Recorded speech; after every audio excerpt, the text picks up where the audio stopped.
but everyone has a different story to tell. Shell, which says it's losing the Tampa market. Staggering rise. In Northeast Africa, precisely on the horn of Africa. The labor market.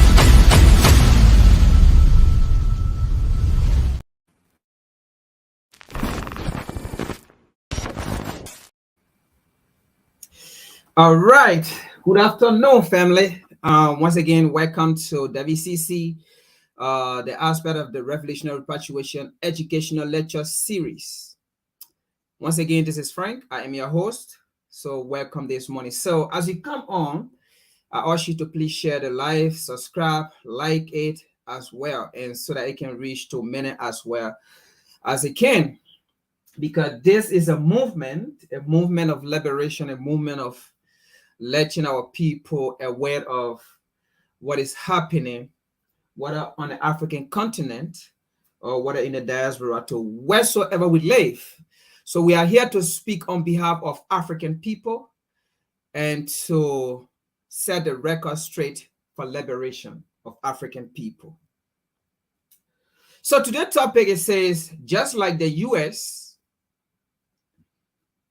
Chad soldier caught French soldier transporting weapon to Sudan. So the Chadian caught the French army, French soldiers, transporting weapons to Sudan, South Sudan, where the current crisis is happening.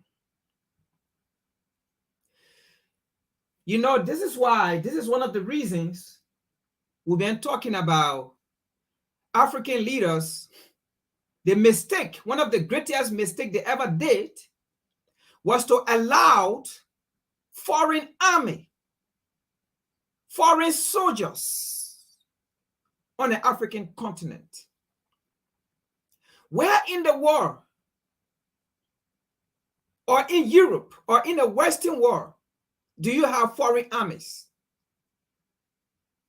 And if you can recall, one of the reasons why in Ukraine there's a war right now is because of the same situation where the United States wanted to have a military base in Ukraine right to the border of Russia. And the Russians said no. The Russian told the Ukrainian it cannot happen. Because as far as we are concerned, Ukraine is part of Russia. And Ukrainian, they are Russian because they speak Russian. And a part of Ukraine where there is a war right now, those people, they were under Russia. And they wanted Russia. They didn't want to be part of NATO or the West. In fact, they supported the invasion of Russia in that area. They supported Russia in that area because they did not like the puppet regime that America put in there in 2014. That is why research is good.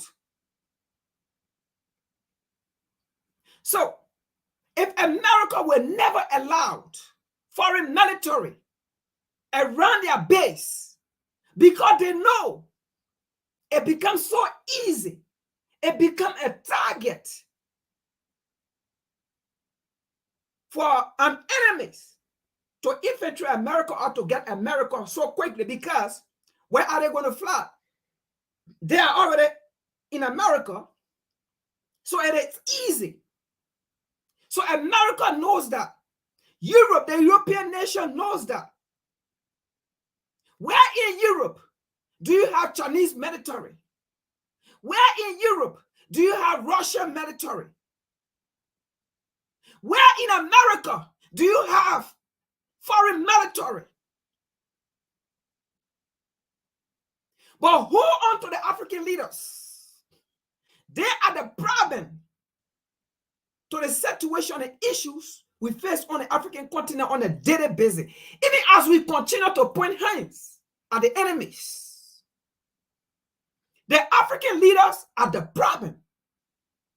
They sat down there. They know all these foreign military, all these foreign nations, they will never allow an African army in their country. Not even an African army, but all foreign army around their border. But they sat down there and allowed foreign military to have bases all around the African continent in the name of helping African military. Okay, fine. But then why it is Boko Haram can never finish from Nigeria? Why it is the moment you start inviting these foreign military, terrorist activities can't finish the African continent?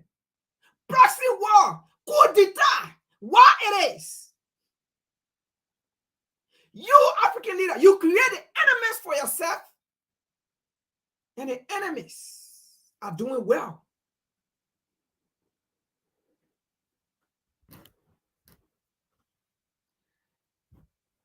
Let me play the video here before we start. That is just a preview. Welcome to the show. This is a Revolutionary Repatriation Educational Lecture Series. I am your host, Frank Mauba. Today we have a lot to discuss. This is a show where we don't sugarcoat. If it is wrong, we tell you. If African leaders make mistake, we tell them. Just because we are fighting for the liberation of Africa, that does not mean we will not strengthen our African leaders when they make mistake.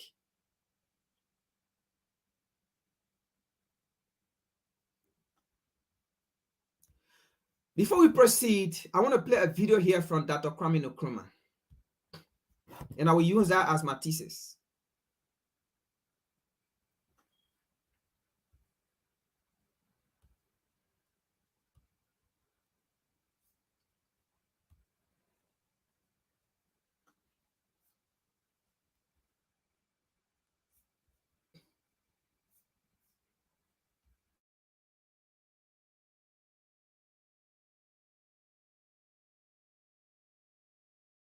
Diamond, copper, manganese, bauxite, iron ore, uranium, asbestos, chrome, cobalt, a host of other minerals. Our essential agricultural produce have all been drained away by colonialist imperialism.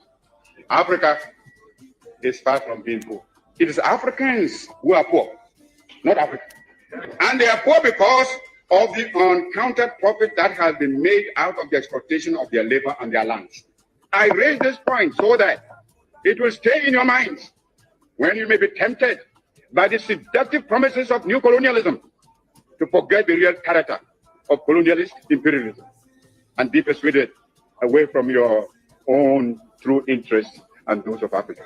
We must therefore face the issue of African unity now, for only unity will make the artificial boundaries and regional demarcations imposed by colonialism obsolete and superfluous. Even though I appreciate the difficulties facing us, I must admit, I find it strange to watch some of us returning willingly to the colonialist fold. They don't even have the excuse of being forced to subject themselves to foreign domination. It makes one wonder, why so much effort and sacrifice and so many lives were given up to the achievement of independence in the first place? Africa is rich and not poor. Africa has immense actual and potential wealth.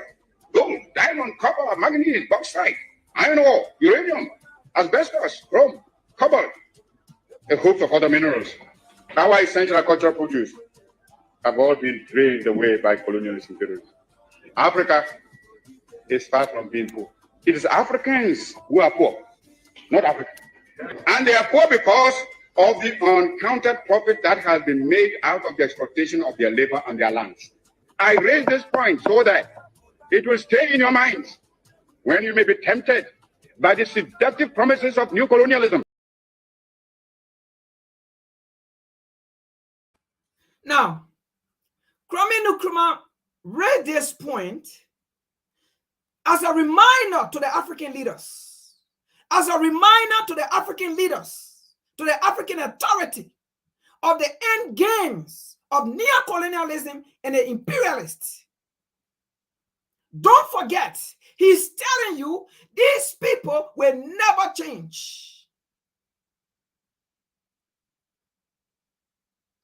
He's telling you your situation, your problem was caused by them.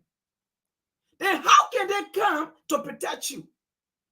How can they come to fight for you?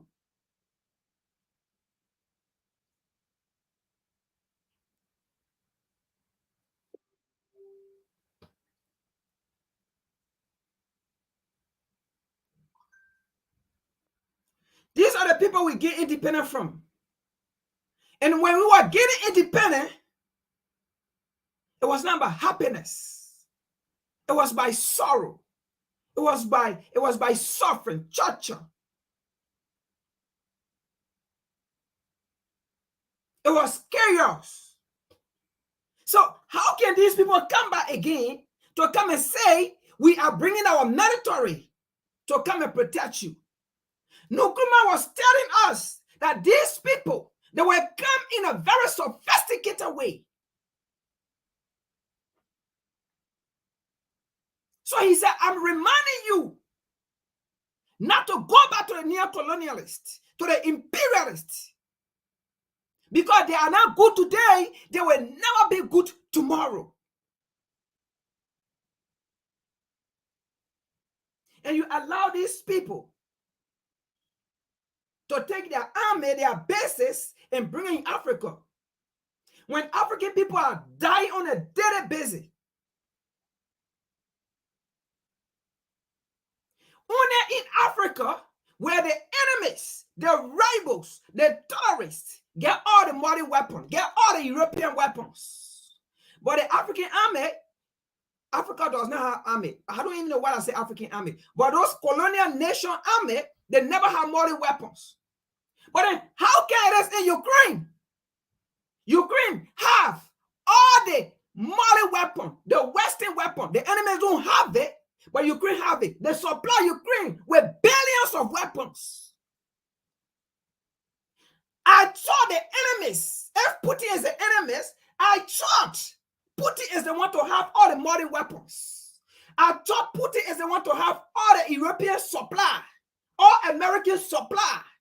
But American supply is not going to the enemy, but it's going to the army to protect the people. How come Western army ammunition does not go to the African armies or to those colonial armies, but it go to the tourists?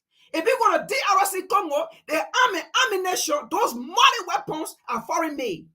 Now go to Sudan, they are foreign made. Go to Chad, they are foreign made. Niger, foreign made. All around the African continent where there are crises, those army ammunition that the terrorists have, they are all foreign made. And the terrorists have more advantage over the army. But yet they stay, we see these so-called imperialists come to the African continent to tell African people they want to work in collaboration to protect African life. When you have all these foreign military, why are they there? They cannot protect African life. Because they are there to supply ammunition to the terrorists to continue the proxy war as they continue to loot our resources.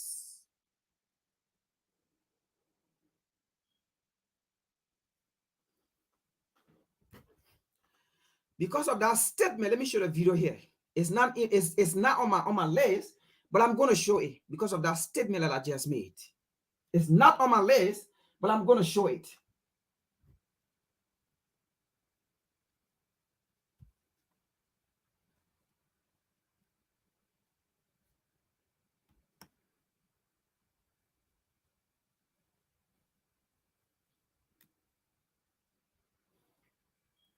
It's not here.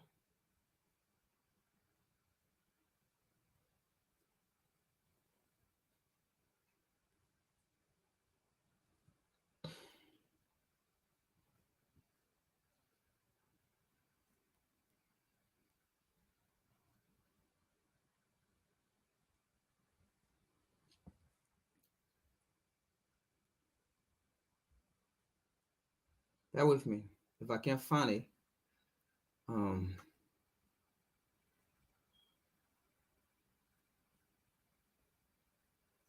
no, that's it. Let me see if that's it. Africa All right. consists of over.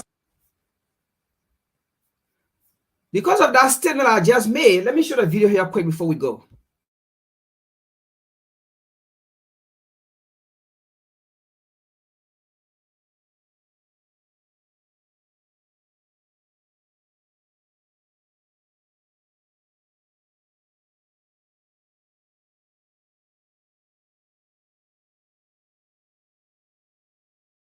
$16 countries with a population of over 400 million people is still considered, after several decades of foreign exploitation, thievery, the richest region on earth today.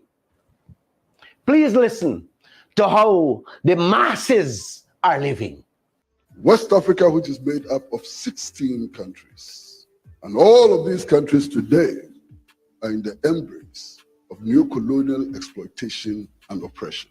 And it's one of the richest regions in the world. You find everything in West Africa. And in spite of all of these riches, many of our people cannot afford a meal a day. Many of our people have no access to education. They have no access to housing. They have no access to healthcare. How come that we are so poor in the midst of so much riches? Because we no longer own our resources, and our resources are not exploited for the benefit of our people. Many of its people cannot afford a meal when the day comes. I've been to Ghana. I witnessed for myself the level of poverty. It's worse than Plastic City, or the worst of any garbage city Guyana has. Their wealth is being snatched out morning, noon, and night by the multinationals. Their oil, their cocoa, their timber, their platinum, their gold, their everything, leaving hundreds of millions without water, food, health care, light when the day comes, and fetching out billions of American dollars to make ends meet. I witness how the Ghanaian revenue officers stopping vehicles on the road to see their tax certificates. And if they don't have it, the vehicles are seized until they go clear off their taxes before they get it back. That is what Ghana has become to make ends meet for their citizens, while the multinationals are cleaning up everything in the pathway to develop their countries and their people. You think it's bad there? Look what's going on here. Now, he just said something, right? Which, of course, we've been talking about it. But there is something called necessary evil, and which, of course, is in line with what I'm going to talk about today, necessary evil. Now, he said, right, as we all know, the richest continent is Africa. One of the richest areas in Africa is West Africa. And there's a point he wants to make, and that is why he went back to the African continent. You know, it's very difficult to talk about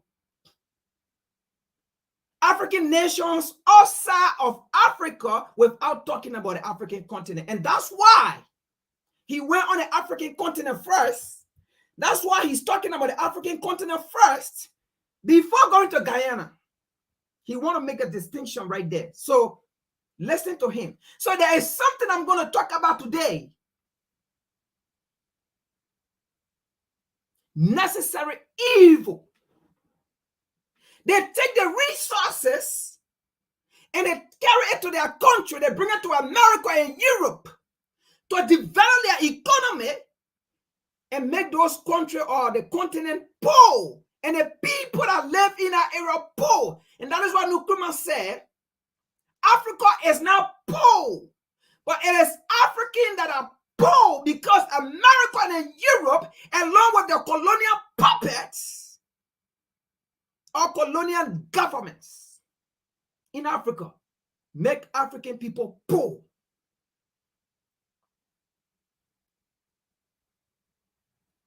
Necessary evil. So they don't care whether African people are being poor, whether African people are dying in poverty, koshako, okay, malnourished. They don't care because there is something called necessary evil. That is what they say. Slavery was good.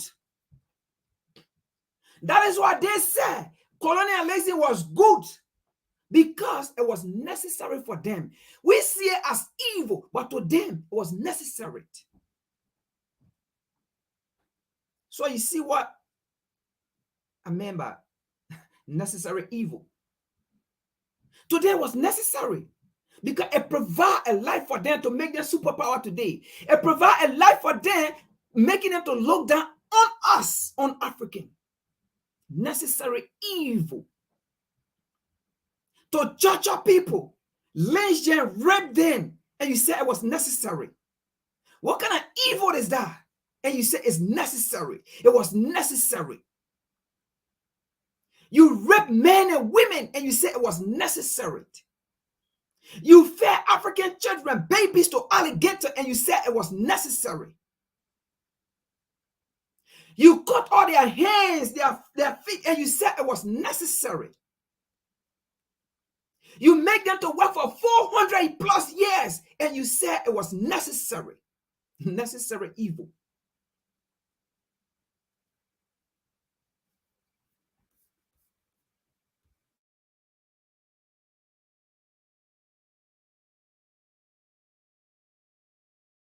Here in Guyana, with our oil, our gold, our diamond, our bauxite. You get no royalties, no ring fencing, no full protection from an oil spill, no taxes, with destruction and devastation every hour of the day to our country and its people. Help me to understand where Guyana is going under the PPP and the PNC's leadership in a country that is not labeled as the richest in the region or the Caribbean, but the richest on earth today per capita. Like I said, not the region, not the Caribbean, the world today. Oh, yeah, like stretch out your hands for $100 handout, $100 grants, and a $200 once a year bonus. Have a nice day. This is a message from Glenn Lal. Please share it.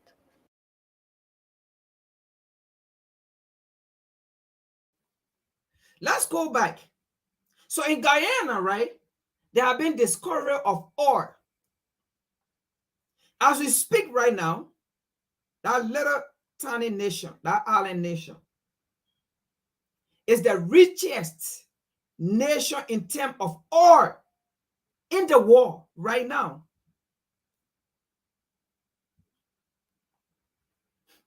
But there's one thing I want to say here. You see, Africans, black people,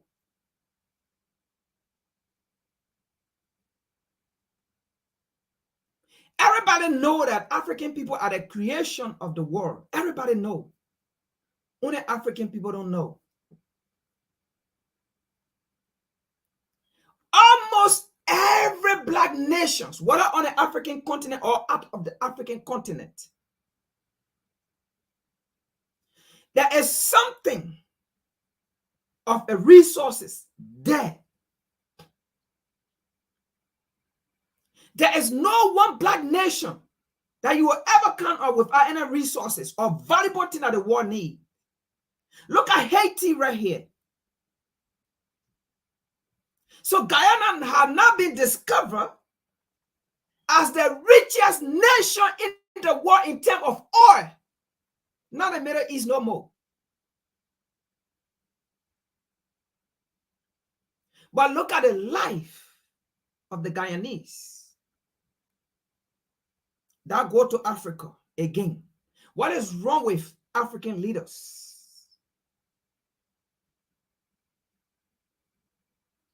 What is wrong with African leaders? Now, I'm going to pause here, right?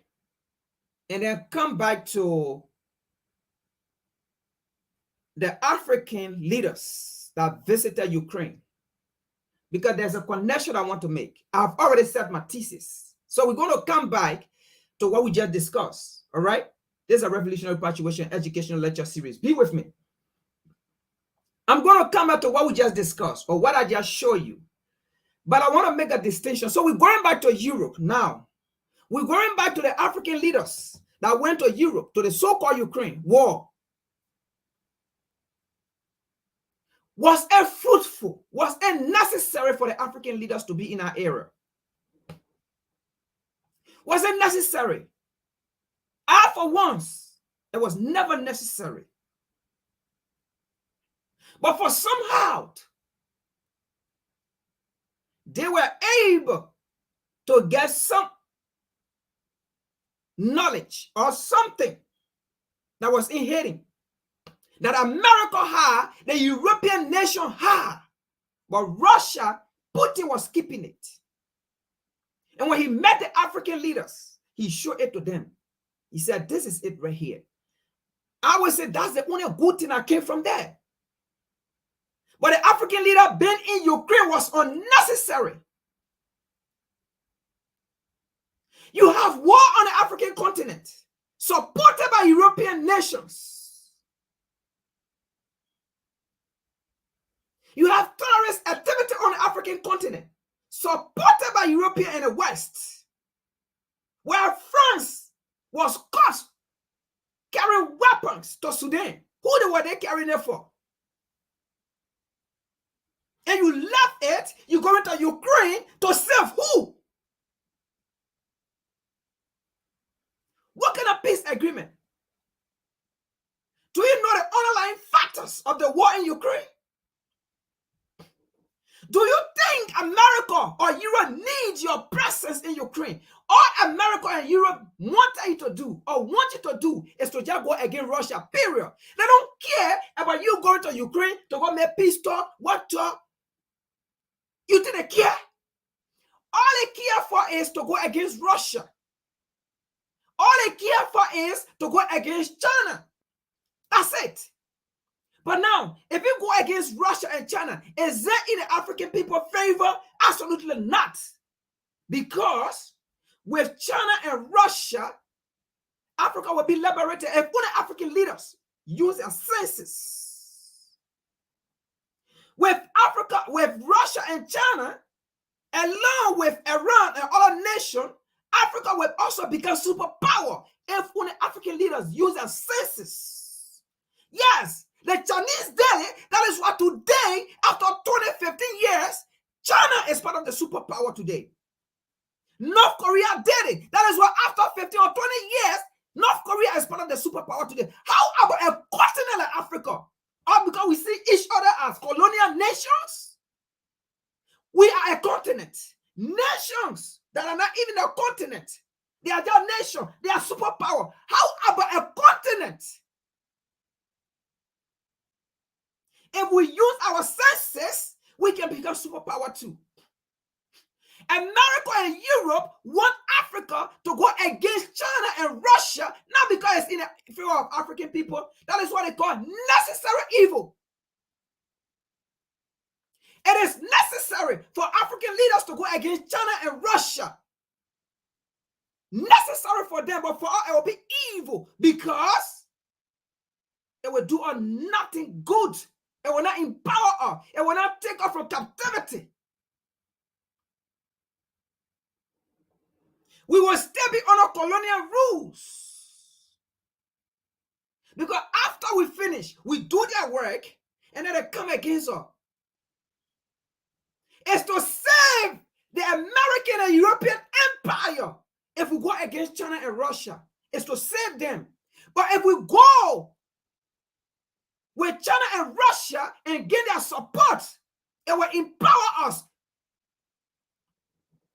So you being in Ukraine, it was unnecessary. Do you think it will bring peace by your presence in Ukraine?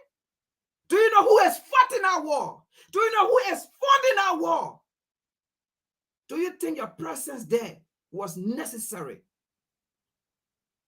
And that is why by the time you left, Zelensky put it in your faces. Zelensky said, you people were stupid. Oh yes, we got article for it. He said, African people were stupid to go to Ukraine. Yes, Zelensky said it. He said, Africans were stupid. They think like dog. That's why they went to Ukraine. It was not necessary for them to be there. It was unnecessary. It was never necessary for them to be there. Zelensky said he wondered why Africans went there.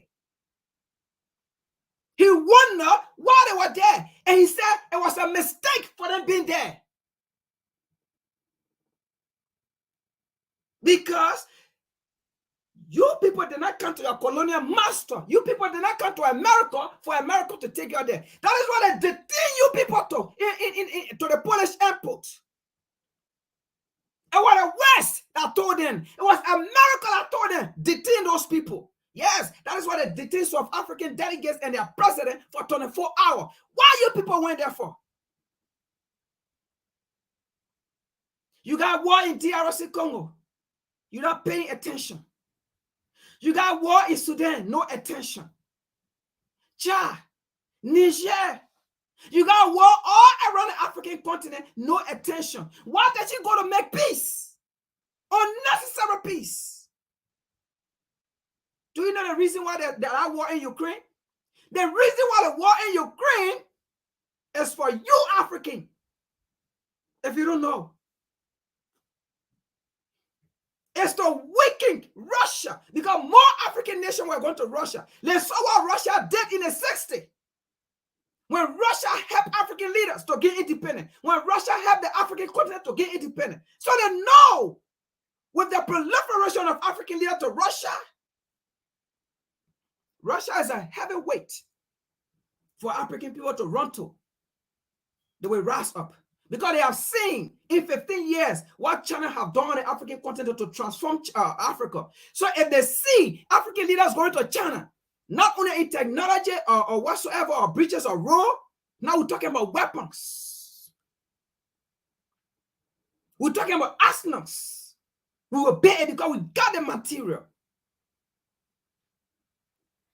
So they want to weaken Russia so that you African people can rise up. They want to weaken China. Why you think war went strictly against the two people? Why you think they talk about North Korea, the North for North Korea? Because they know North Korea is not a threat to them. They know North Korea is not a threat to their interest. But as we stand, Russia and China is a threat to their interest when it comes to Africa. And their interest is the African nations or the African continent.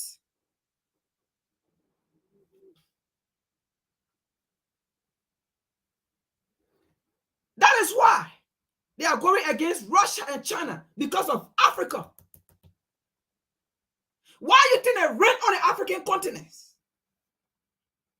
They are diplomat, they are leader, they are vice president, they are president, they are delegate, they are wow, they are diesel.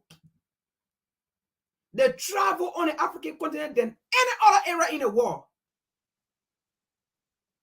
The Europeans, all of them, they travel to the African continent.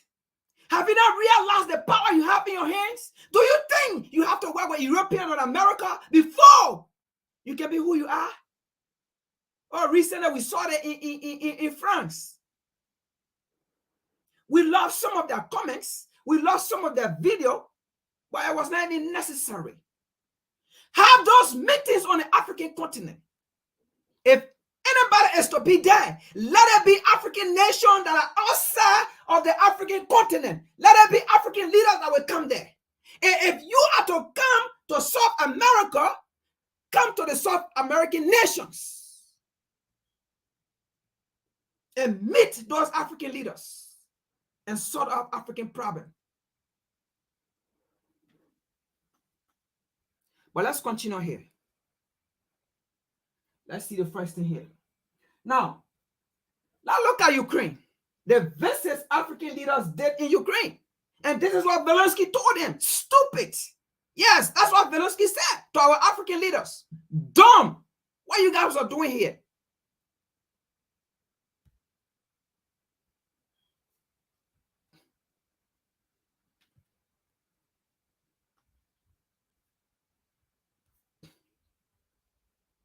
Yes. Ukraine tells, this is from the CNBC. Ukraine tells African mission no peace talk with Russia before withdrawal. No peace talk. So all of you guys went to Russia to Ukraine, Zelensky said, you guys wasted your resources. There's no peace talk. Now you understand this was not even Zelensky talking here. You understand who was talking behind Zelensky here. But let's continue here.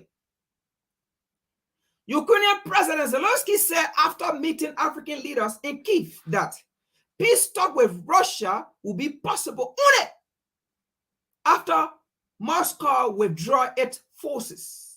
Zelensky said he failed to understand what could be gained. He failed to understand what could be gained from the leaders meeting Russian President Putin on Saturday in St. Petersburg. Oh yes, he could have understood if those African leaders were going to meet President Biden. He could have understood if those African leaders could have met the Prime Minister of Great Britain. Then he was going to understand. But as long as those African leaders met Putin, he don't understand. Because much in their brain, they are stupid, they are dumb.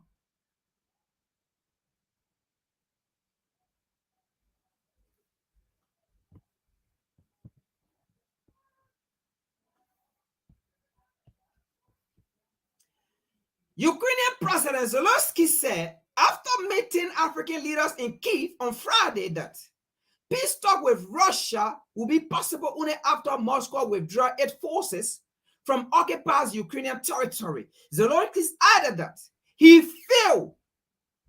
This is he talking. He failed to understand what could be gained from the leaders meeting Russian President Putin on Saturday in St. Petersburg. This is their decision. That's Zelensky speaking. This is their decision. How logical it is. Oh yes. He said, African people, how stupid and dumb you guys can be. You guys don't think. You guys don't rationalize anything. It was never necessary for you to meet him. That's what he said. How logical could that be? I don't really understand, he told reporter. This is African people's decision.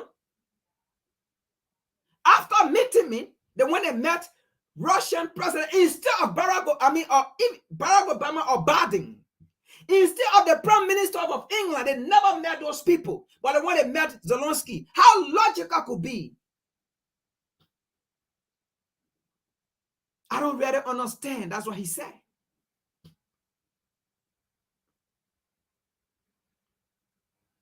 There are plenty of things in this I don't really understand. How logical could that be? This is exactly the colonial mindset. And we're going to get deeper into it. Because African leaders, you can't do nothing without these people. That's why they say, how logical could that be? That's why they couldn't understand. That's why they don't understand when you speak. That's why they don't take it. They don't honor it. They don't honor your action. Because you depend on these people for handout. You depend on these people to feed you. You depend on these people for national assistance after they come and loot and exploit your resources. Oh yes, let's see some example here. Zelensky said you people are stupid and dumb. You people will lack logical reasoning.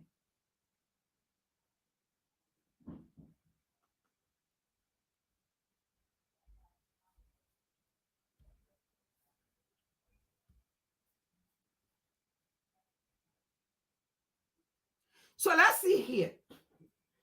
Let's see here how these people work together. Look, you know, one of the reasons why,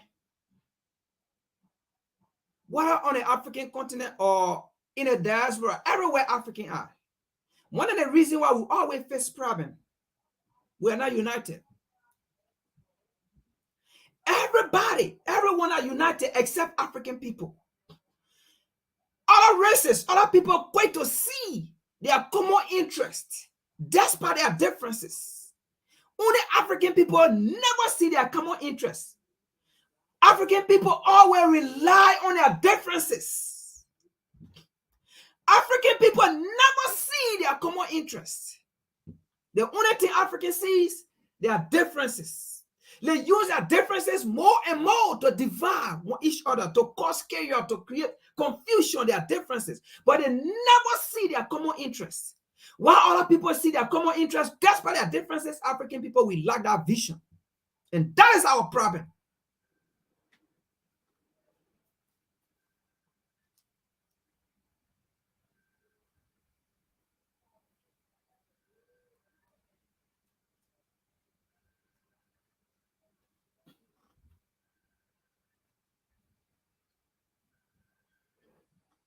So after you so-called African leaders, yes, I'm sorry, but sometimes we're going to be harsh on you people.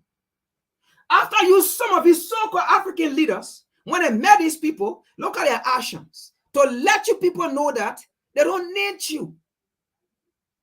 They are telling you people that you are a colonial state. As long as you met in those individual nations that they themselves created, you are still a colonial state.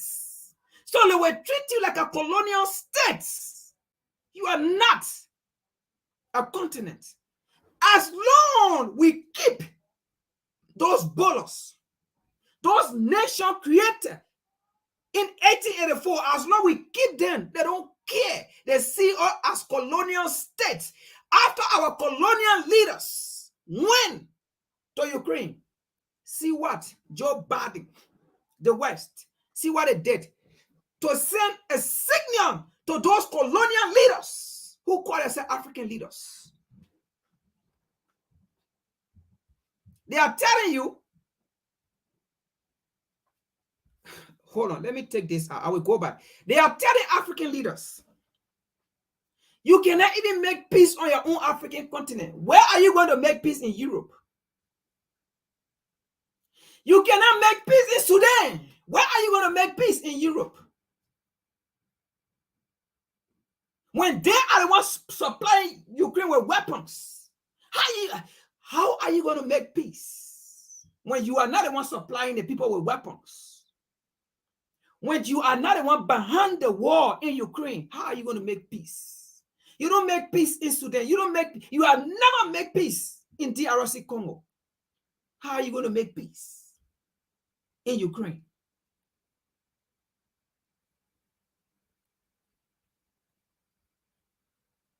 You don't even understand the situation in Africa. Are you going to understand the situation in Ukraine?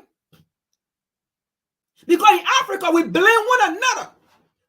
We blame each other of the situation in Africa.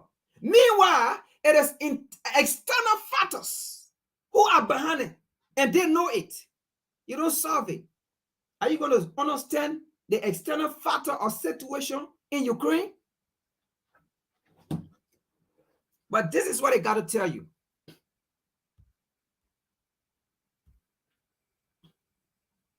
We're going to go back to the African continent. Be with me. We're going to go to the situation in Sudan.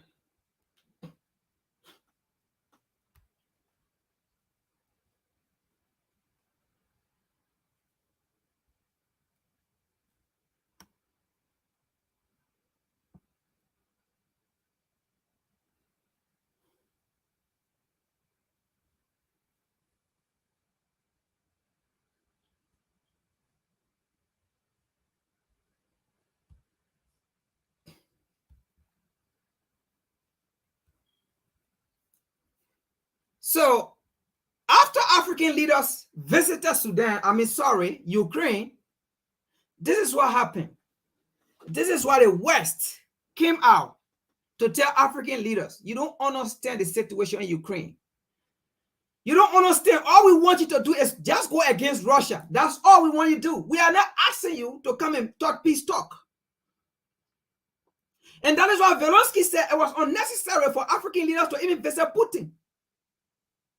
But guess what? African leaders, the best thing they did after meeting Zelensky, the best thing they did was to go to and meet Putin. Because if not, Putin was going to think you people betray him and it was going to be bad for us. Putin was going to react. Why these people sit and watch or we die? But they already, I mean, these are people already supporting terrorist activities on the African continent, supporting terrorists, supporting, giving them ammunition. Do you think if Putin go against African, they are going to come and fight for us? Necessary evil. They don't care. It's necessary for them. But on our part, it's evil. We are going to die.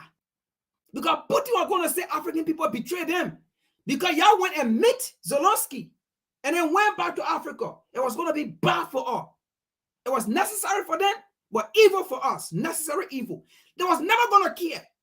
That is why when y'all met Zelensky, they were happy. The West were happy. But the moment you went and met Putin, they all got angry.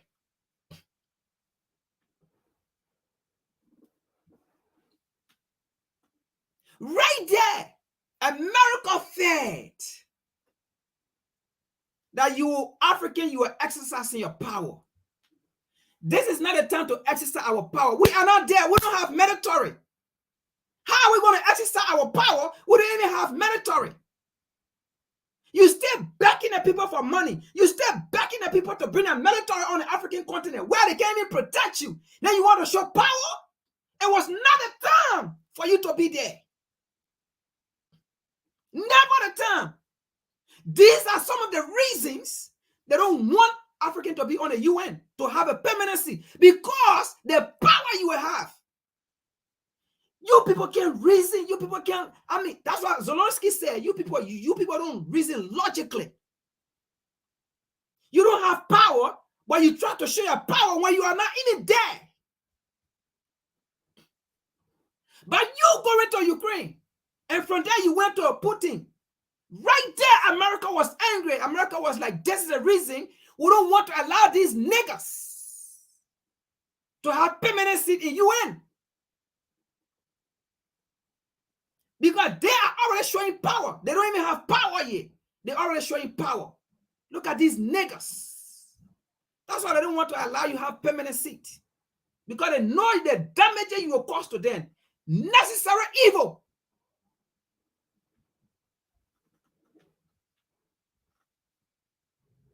Well, let's see here. Let's continue here.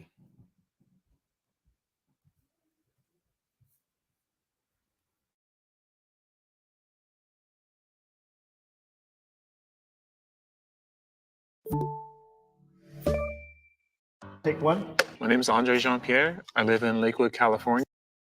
On the very same day, by the way, that his son Hunter Biden was charged with federal crimes. So, all right, let's get to your top story now, which is the war in Ukraine. President Biden traveling, just announcing that, hey, President Putin could be getting ready to use nuclear weapons. He says this really without any evidence at all.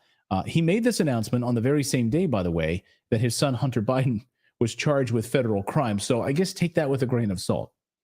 And hey, if, by the way, you know, if you think that President Putin is going to use tactical nuclear weapons against the United States or NATO forces or even Ukrainian forces, like you're saying that, could literally kill 60,000 people in the blink of an eye with some sort of a tactical nuclear weapon. So maybe now would be a good time for peace talks.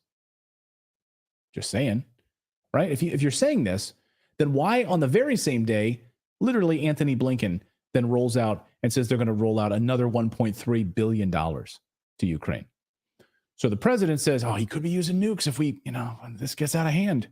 It already is out of hand. So NATO, pack up your shit and go home.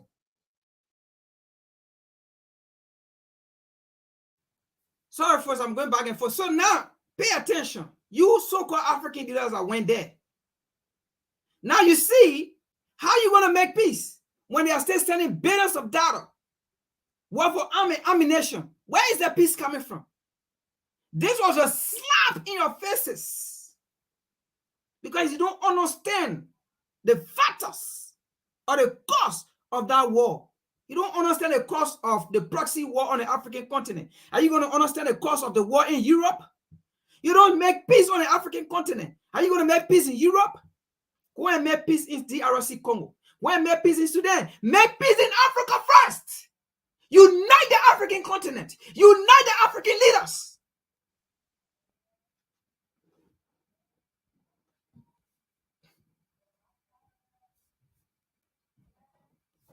There's an idea for you. Yeah, just adhere to the original document you already signed, Ukraine. Yeah, remember that peace agreement? You need me to send it over via email as a PDF attachment? Here's the peace agreement that you bozos signed. It would have ended all of this. No. By the way, the guy that signs that peace agreement ends up getting killed later on, we learned. So as a result of this message from President Biden, international community sprang into action. Oh, nukes? Here's an idea. Instead of peace, you know what we'll do? We'll just throw more money and more weapons. That was the message all across Europe today. From sea to shining sea was the message all across the world. So I was watching all of these different countries today, going through their different press secretaries and meetings and pulling together all this information today. It's crazy. So more weapons, more money, more corrupt. We're going to stand by Ukraine, the most corrupt country in Europe, and throw more money at them. Well, we don't know where it all went in anyway. We have no accounting of it. A country that will soon become part of the EU, we're now hearing today. On top of all of this, according to Germany's warmonger, Baerbock. So yes, the defense minister from Germany, Baerbock, you know her, you love her. She's the one who famously stood up on stage and said, I care more about Ukraine than I do the German voters. Remember that? It's one of Philip's favorite sound bites of the past year. So here she is again. Here she is again. So she's really emphatic how much she loves Ukraine and how Germany will stand with adding more money and more weapons to Ukraine because Ukraine must win and become a member of the EU. Listen. We continue to support Ukraine financially, politically, with weapons. We want Ukraine to win this war, to win peace. That is why we have made clear that Ukraine belongs also to the European family. And the Commission President, Ursula von der Leyen, said this morning that the European Commission on Ukraine's reform efforts shows that Ukraine is making commendable progress despite the war. And Ukraine will eventually become a member of the European Union. Thank you. Now, so to the African leaders that went to Ukraine for peace talk, this is Europe. This is another European leaders, right? She's talking about Ukraine winning the war. This is, in fact, she represents Europe. All right, she represents Europe. I just forgot about title, but they might call her title in there. But she's the one representing Europe, and she's the one saying Ukraine will win this war. There was nothing in there she mentioned about peace. So the situation here, you African leaders, is not about peace. It's about you going against Russia. Why do you think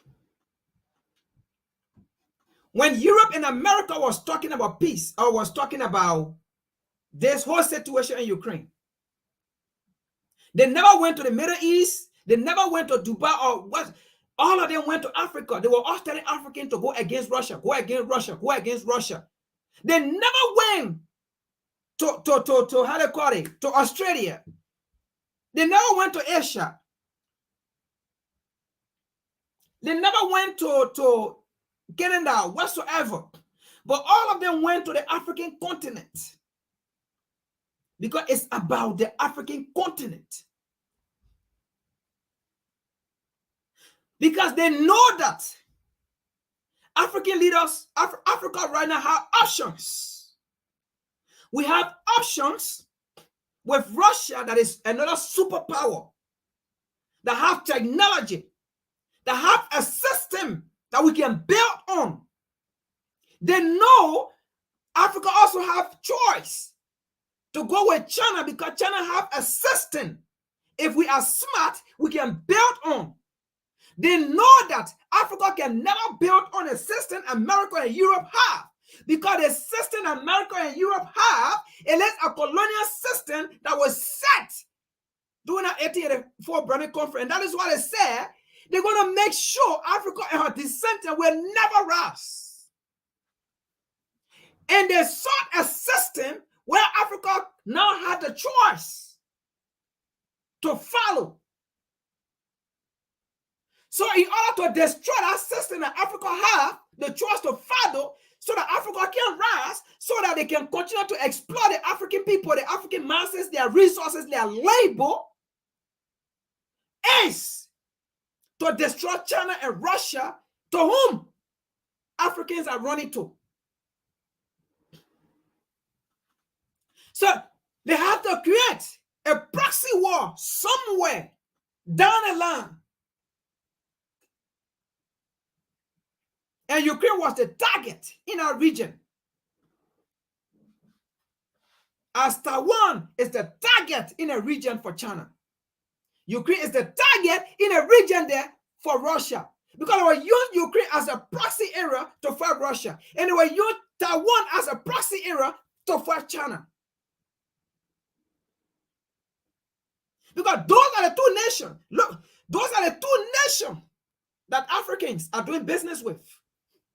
Specifically, respectively, those are the two nations Africans doing business with. And those are the two nations that African people see as people or nations that will help Africa to rise.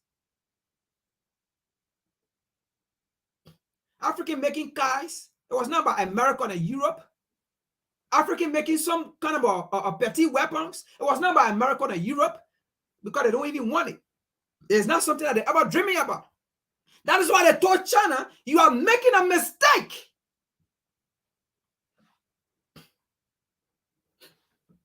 Because you are destroying our necessary evil act on the African continent. You are destroying our necessary evil behavior on the African continent. You are making African people to rise up, to understand. Because if they destroy China and Russia, we will have no option but to come back to the colonialists. And that is a fact. That is why they are fighting Russia and China. Because we have options. So they want to destroy those nations so that we can have options. Because it is through the African continent, the American and Europe, their economy grow. They feed on African people.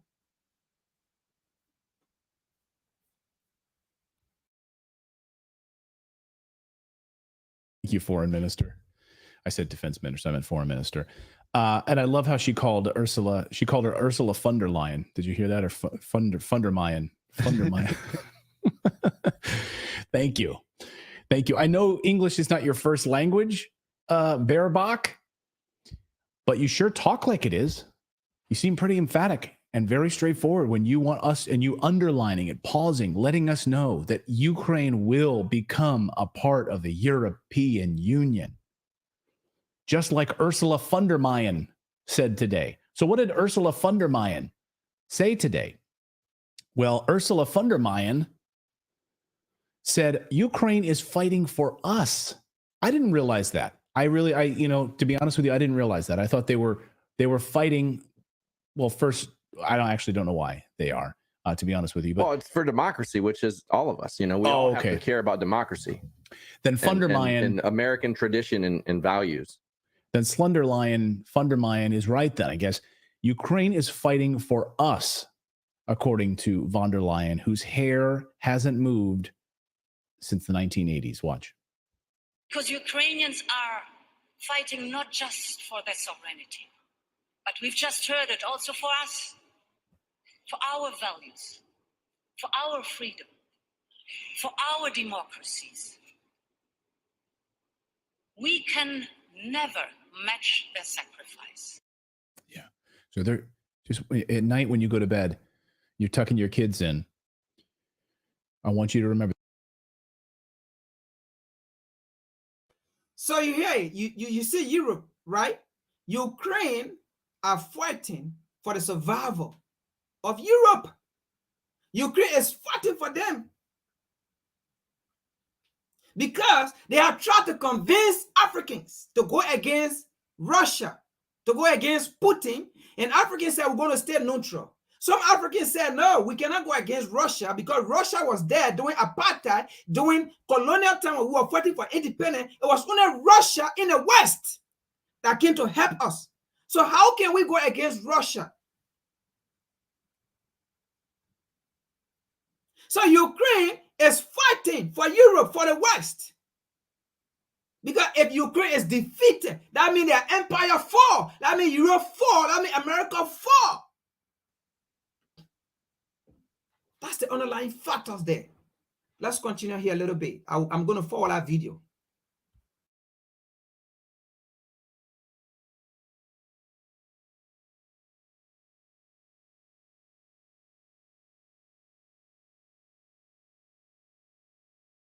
Ukraine an extra $6.2 billion. Whoops. You can't make this up. Here's the Pentagon admitting this rounding error. Watch.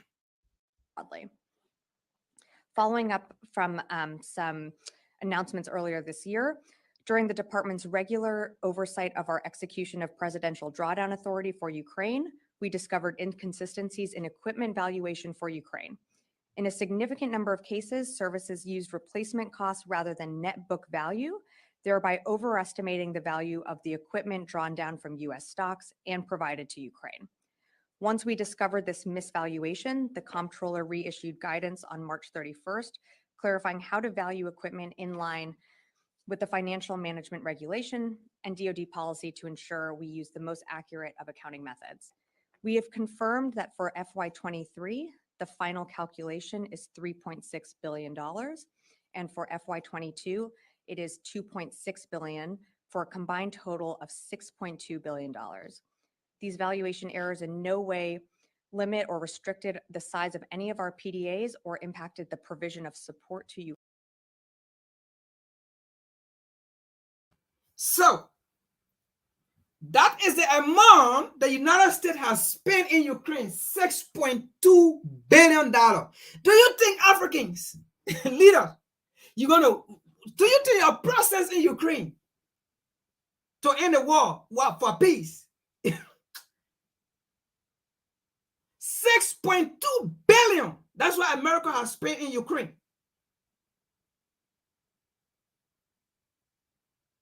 2023. This 2023, they have spent $3.6 billion. That in total with 2022 came to 6.2. So do you see the money that America's spending? But they said they made mistake. How you going to make mistake? So is IRS going to go after the United States government to pay all these money back? Because yes, IRS do it. When common people work, IRS come and chase them to pay $3,000, $4,000, $5,000, $2,000. So will IRS go to the government? Of course not. But this is what they have spent, you African leaders. So we bring this so that you can know that your presence in Ukraine was unnecessary. Do you think the United States is going to spend $6.2 billion? That's what they have spent already. But the American school system, educational system, medical system, hospital, they are crouching down. And then they're going into people 401k, taking people 401k, selling it in Ukraine. And they're not paying it back.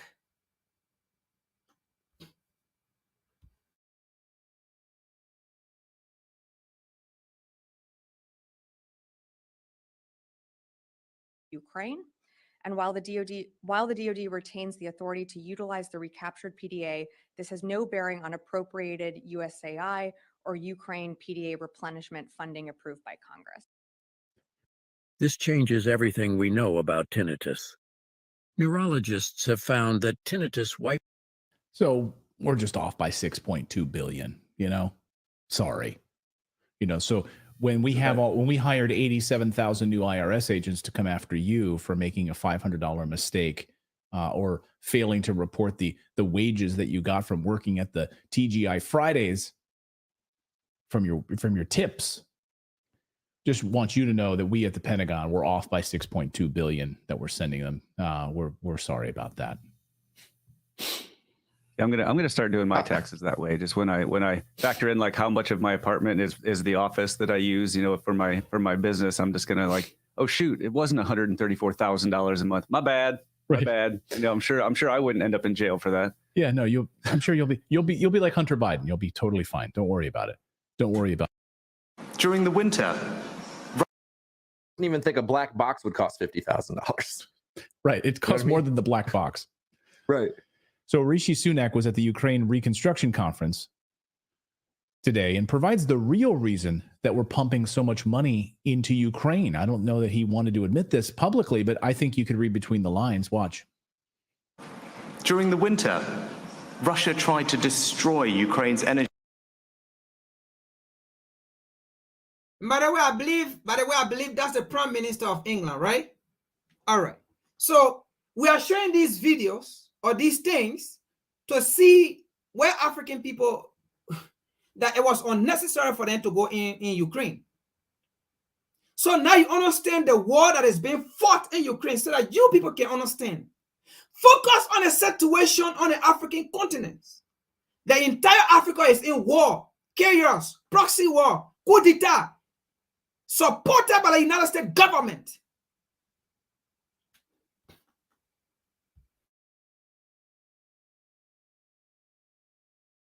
Energy grid. By February, over 40% of power generation was down.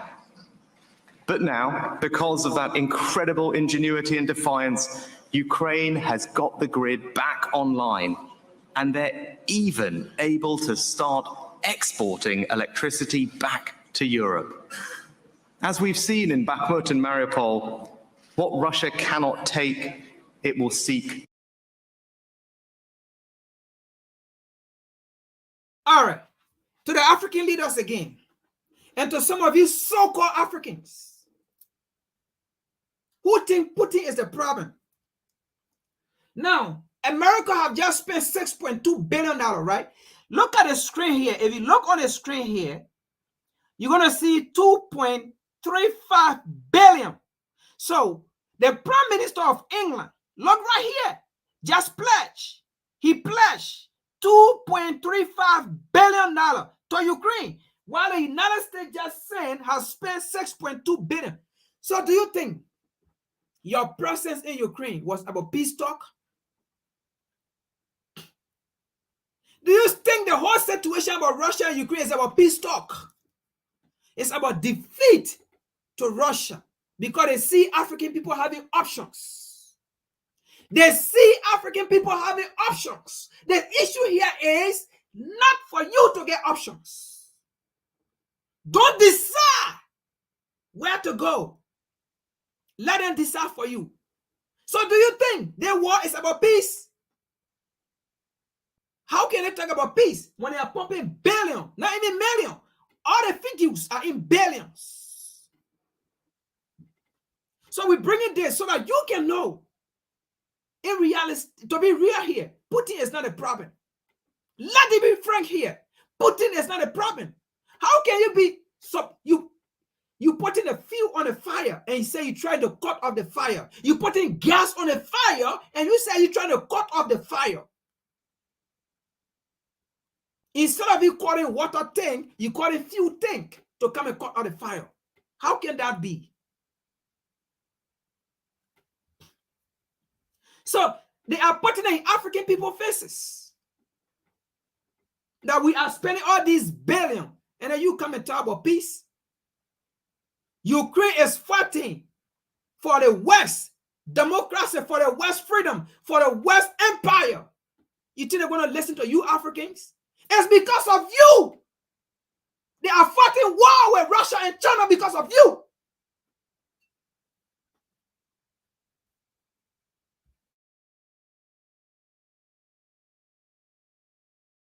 to destroy. They want to do the same to Ukraine's economy. And the scale of the challenge is real. So I see. Sorry, I hit the wrong button there. So, yeah. So that's the problem. So you see what's going on here? You want to connect the dots here? You want to pull this puzzle together and understand how all of these things come together? When you hear that we're going to continue to funnel billions of dollars into Ukraine, but we will not let them become a member of NATO, but we will let them become a member of the EU. We will exploit their resources, right? We will let them build their electric grid so they can send more resources back to us to send it to Europe. It's the first.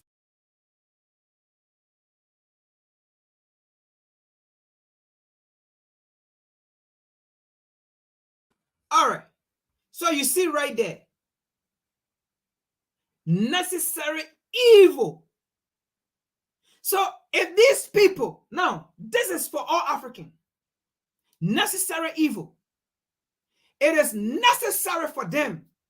If these people can be brave enough to see one of their kind, to see another European nation suffer, die, being destroyed, just for their livelihood, just for them to live a better life. If they can see one of their kind be destroyed, necessary evil. Do you think they will ever care when Africa is being destroyed? That is why they have never cared. That is why they have already created proxy war. That is why they have already cared our leaders, our visionary leaders. That is why they are on the African continent today. We saw the French military carrying army ammunition to Sudan. Necessary evil. They don't care. So you heard what the Prime Minister said. As long as we are getting electricity, Ukraine is fighting for us. Because through Russia and China, African people's eyes began to open. And they said, no, our resources need to be manufactured on the African continent. We cannot continue supplying green energy to Europe. Do you think they are going against Russia because of you, Africa? Because I came a time African people stood still. They said, no, we cannot carry our energy supply to Europe. We cannot carry our green energy to Europe.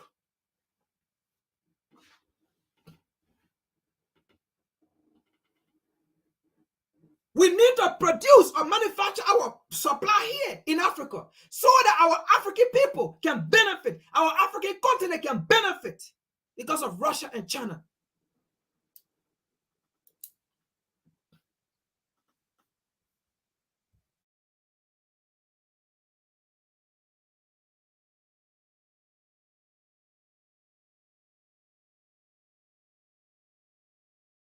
Thing he said, we're so excited they got their electric grid back on, not for their own people, but so they can start sending it to Europe again.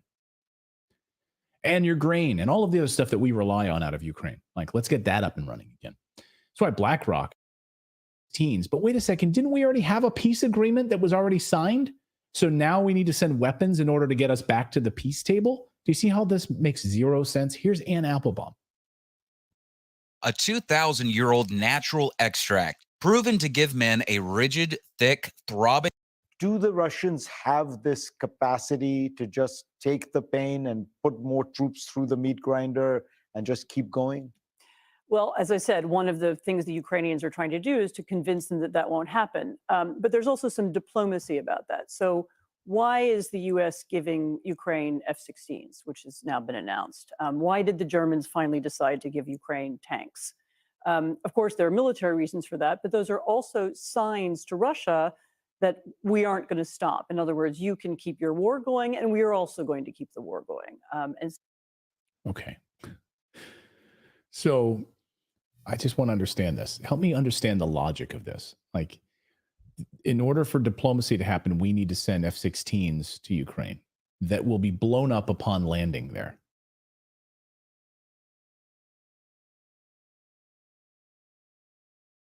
All right. So you see right there, right? With all these weapons going to Ukraine, you think it's about peace? It's not about peace. And that is why Zelensky told African leaders, you don't have a logical reason. I don't understand. Why were you here in the first place? That's why he told African leaders, you guys are dumb. You guys are stupid. That is why you guys don't take care of the African continent, because you guys are stupid. You guys have a colonial mindset. That is why Africa is like that. With all the war, you guys can't make peace. And then you want to come here to talk about peace and then go and meet Russia. I thought you guys are going to meet President Biden. I thought you guys are going to meet the Prime Minister of England. But you rather went and met Putin. Stupid leaders, stupid African leader. That is what Zelensky told you people. You people are dumb. That is what he said. You people don't understand the underlying factors of the war. That is why he told you people, you cannot make peace. Your presence here will not make peace, because you don't know who are the people fighting this war. You don't know who are the people putting money into this war. You don't have money. Even your own resources on the African continent, you don't control it. Europe and America control your own resources. Europe and America control your government. What are you doing here and say you're making peace? Go and meet Biden. Go and meet the Prime Minister of England. Go and meet the European Union. Because your government is for them. They control Africa. What are you doing here? And then you want to meet Putin. We have not even yet given you power. You want to show your power. You don't even have military to protect the African continent. You want to show your power. You don't even have currency. You want to show your power. That's why we're not allowing people in the UN. So Zelensky was telling African people, we have not even yet given you people power. You want to show your power. You don't even have power. Right now, if China leave, if Russia leave, how can you so-called Negro protect yourself? You depending on China and Russia right now. But if China and Russia fail, or if they have been defeated, where will you go? You don't have no army. You don't have no currency. African people, you went there too early. You went to Ukraine too early.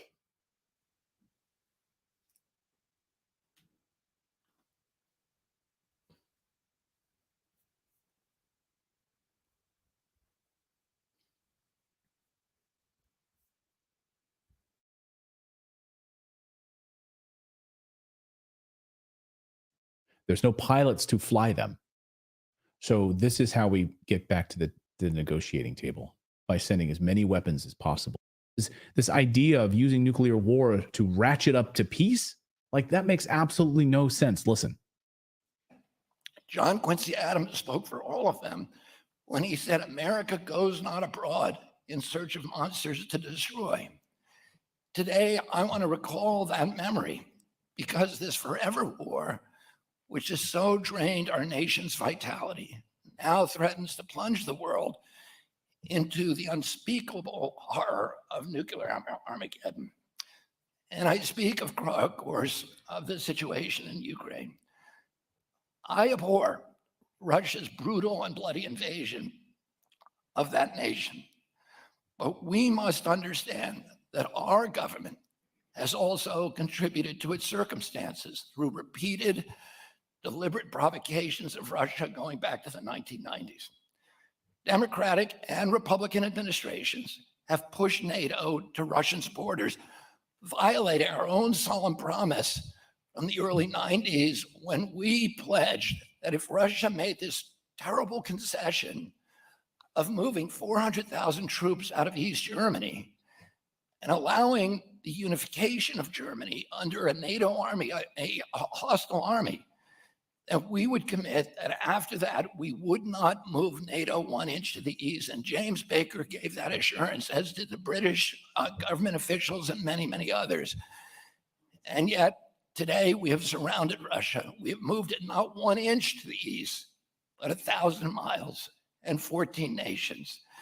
We have surrounded Russia with missiles and military bases, something that we would never tolerate if the Russians did that to us.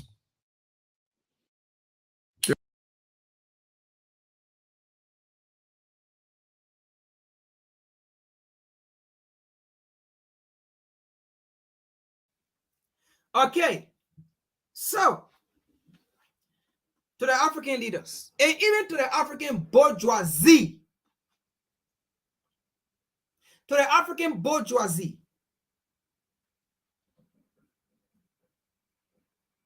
you understand the reason why the war in Ukraine now. And you understand who is actually, or who are the people actually fighting. Now, to the African bourgeoisie again, who believe that only America and Europe can save the African continent. Why you have American military on the African continent, but they can't save Africa? They can't save African people's life. Why can't the American military in Africa right now save the Somalian life? The European military in Africa right now, why can't they save the Somalian life? Why can't they save the people in DRC Congo?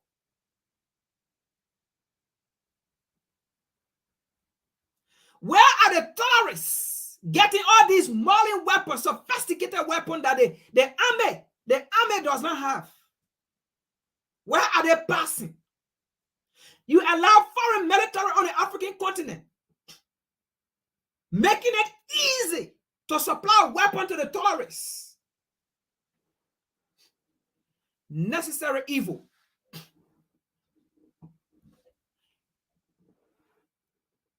If you do your research, the time America started withdrawing her troops from the Middle East was the time African people were heavily connecting with Russia and China.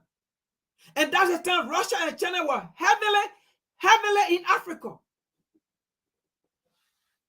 That's how America withdrew her troops from the Middle East. And that's how America started going to Africa and signing military agreement with those so-called African leaders. Not understanding that all the military proliferation in the Middle East, they never save the people in the Middle East. Not understanding that all the so-called terrorist activities going on in the Middle East, it was American army, ammunitions, weapons that those terrorists, those asses have. Oh yes, we are showing video. When American military was leaving, their army ammunition, their trucks, their guys, they access how even their plane. Not the army, but they access the terrorists have all those weapons. How did they get to the terrorists? So they ran on the African continent. So in order to settle in Africa, they have to lie to the African people. And that's what Nkrumah said. I am making this video for you to be aware of the imperial, the colonizer. Because they will come back again in a different form. So in order for them to settle in Africa, they lie to African people and say, we want to bring our army so that we can train your army, so that we can work in collaboration. Because terrorist activities may come, not knowing they are the one bringing the terrorists. So everywhere America have gone, terrorist activities. Everywhere Europe have gone, terrorist activities.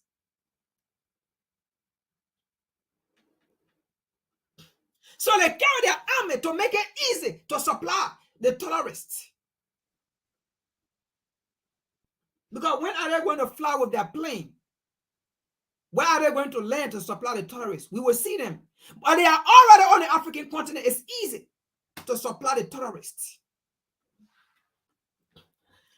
They spend over $6.2 billion in weapons in Ukraine, but they can never spend that amount on the African continent.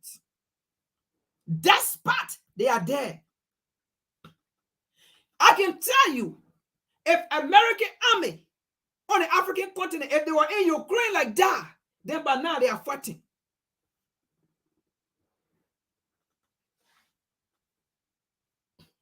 So now you see African leaders. So your presence in Ukraine, it make no difference. Going to Ukraine for peace talk, it make no difference. Now you see all the evidence. Now you see all the money being spent. Just 2022 to 2023, America has spent 6.2 billion. Just 2023 budget is 3.6 billion. 2023 budget. So do you think it's about peace?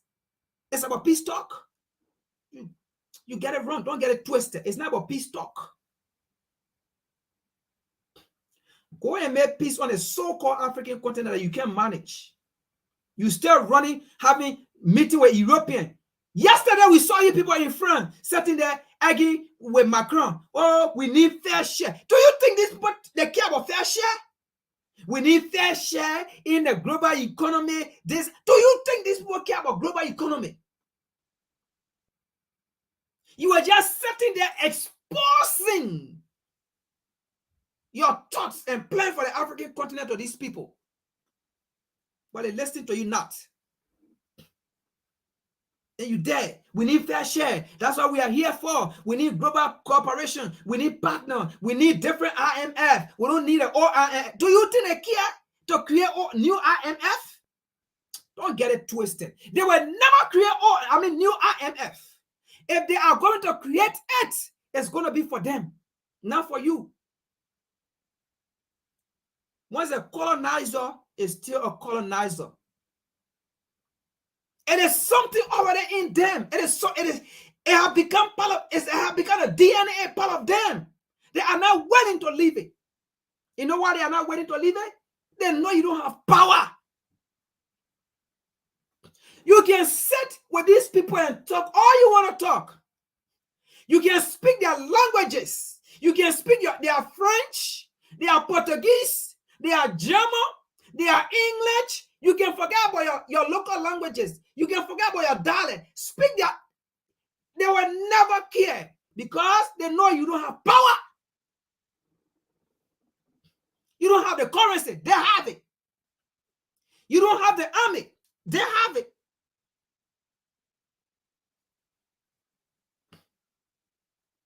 You don't have the language to communicate. As African, they have it. They can communicate as English. They can communicate as French. They can communicate as Portuguese. They can communicate as German. They have one common denominator. But you don't have it. So you can sit and speak their English and speak their grammar correctly. They don't care. You can speak their French correctly. They don't care. You can speak their German, their Portuguese. Howsoever you want, you can be in French. They don't care. Because you know why? They don't care. You can't gossip about them. Because they know that is the language you can speak. So anything you try to plan, they will know it, they will see it, they will feel it. They will understand.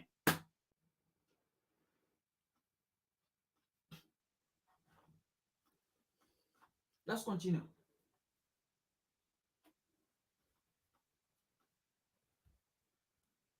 So African people are still making mistakes.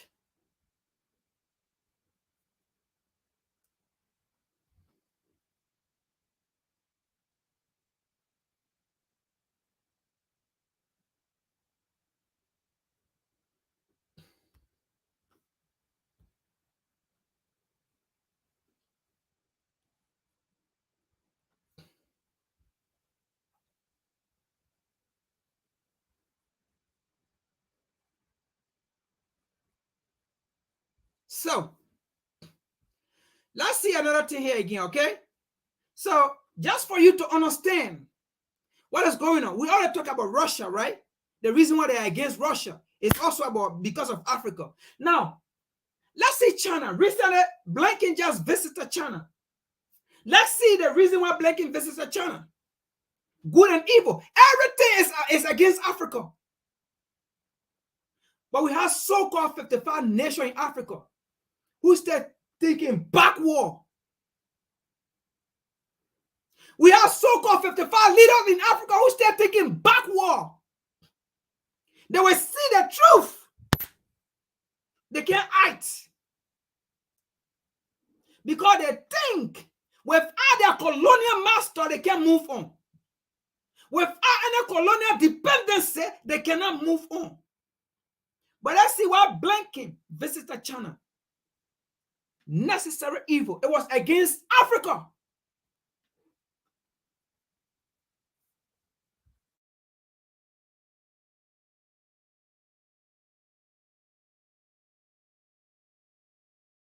To discuss more on China-U.S. relations, Anya Tangent joins us live from Beijing. He's a senior fellow at the Taihe Institute and chairman at Asian Narrative. So what do you see as Blinken's trip in terms of creating a reset between these two countries? Is that possible? Well, as Nathan was pointing out in the previous stories, low expectations were set and met. This is a question of words versus actions. You heard him reaffirming the one China policy, but arming Taiwan and these gunboat diplomacy going up and down the Taiwan Straits doesn't really seem to fit that narrative. And, all the other issues, economic, et cetera. So, yeah, and as Nathan pointed out, Defense Minister Lee is still on the blacklist. The tariffs are still in place. So, at this juncture, it's positive, but just barely. Well, it's interesting. The National Committee on American Foreign Policy teamed up with the American Friends Service Committee to study those regular strategic and economic dialogues that occurred during the Obama years. You remember them, I do as well. This is when these sessions brought together top officials from both countries for face-to-face meetings on a regular basis.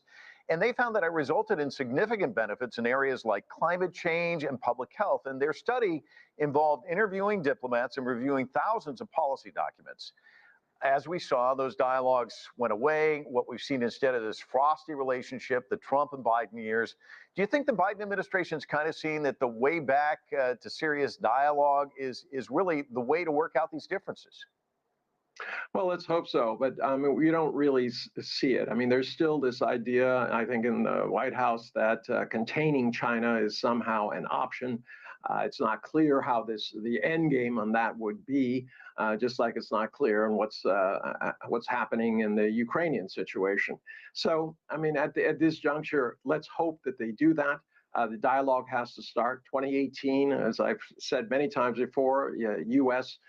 Saw China in a positive or somewhat positive light at about 54%. Today, it's less than 30%. A lot of that has to do with the isolation of COVID, but it also has to do with the daily barrage of negative reports by governments and media, basically vilifying China.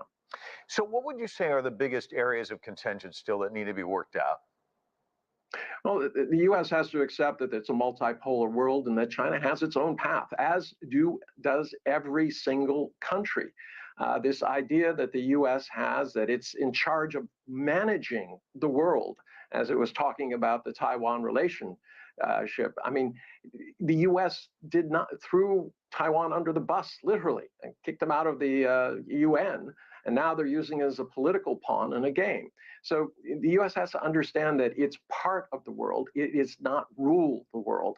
Once it gets to this idea that every country has a right to its sovereign future, I think everything could go back to normal. But in the meantime, it's going to be very, very difficult to reconcile American exceptionalism, this idea that America is charged with leading the world. With the current reality, which is a multipolar world. And talk to us about possible areas of cooperation, because it has to start small and then grow, one would think, if there's going to be a reset. Well, Mike, I really agree. The first part is talking, and it's bringing the elites back together. Also, at the lower levels, business needs to come together. They've already said very clearly that they do not in favor of this kind of containment policy, which is separating the economies, but also the people. China, people don't realize 87%, and that's the low number. It goes as high as 95% of the people in surveys conducted by Western groups say that they support the central government. Compare that to about 25% in the United States. The people of China need to speak directly to the people of the world and explain that they do have confidence and are proud of their country, that they're not subjected to the kind of negative narrative that's always being spread around.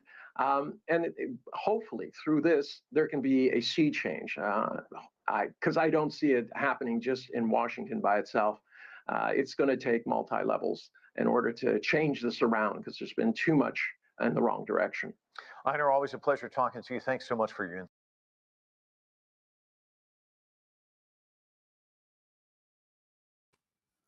All right. So, how can we relate this to Africa?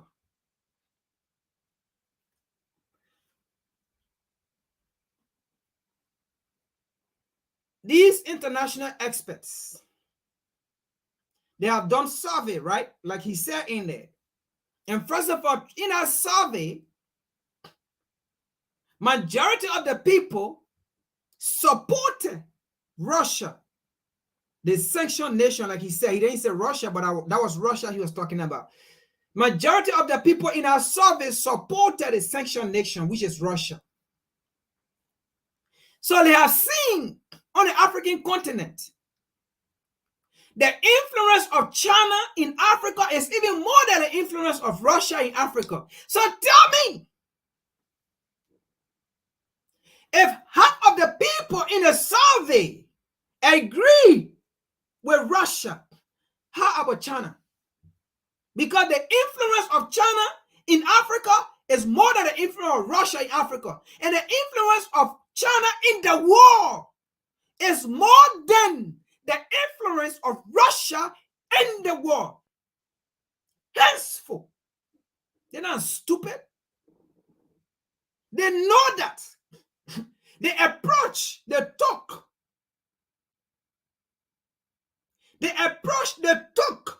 with Russia, if they take that same approach with China,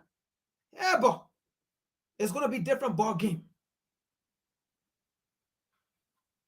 That's one thing about the West. The West, they are always ahead of time in their game. They have seen the momentum. Like, if the reality is China influence in the war is more than Russia, but the war support Russia. If we dare try it to go against China, in the way we went against Russia, it's going to be a different ball game. Did you see Anthony Blinken going to China? Have you ever seen it when they did to Russia? Who did you see going to Russia? They learned their mistake from Russia. That is why they went to China. They walked, they took plane, and they went to China. And they said, we cannot put sanction on China. If we do it, we're done. They have tried to run propaganda against China about our balloon, our fake balloon. It never worked. Because China is heavily seated in the war. To bring China down, to just convince the war. Because they know what America have done through the war. They know what the European nation or EU have done in the war against humanity. So they know the war will not listen to America and Europe because of what they have done against humanity in the war. They know what China have done in the war, not only on the African continent, but even in Asia. They know what China have done there. They know the influence of China. They know how China has improved common people's life. So they saw it after that survey. They said we cannot take the same approach we took on Russia with China. Despite we are talking about protecting Taiwan, we have to slow down. Why do you think they slow down? Now they are making a different move with diplomatic meeting to meet China. They want for China to be on their side so that China can continue with their colonial policy, so that they can give that colonial policy to China, for China to take it to the African continent. All this is about Africa.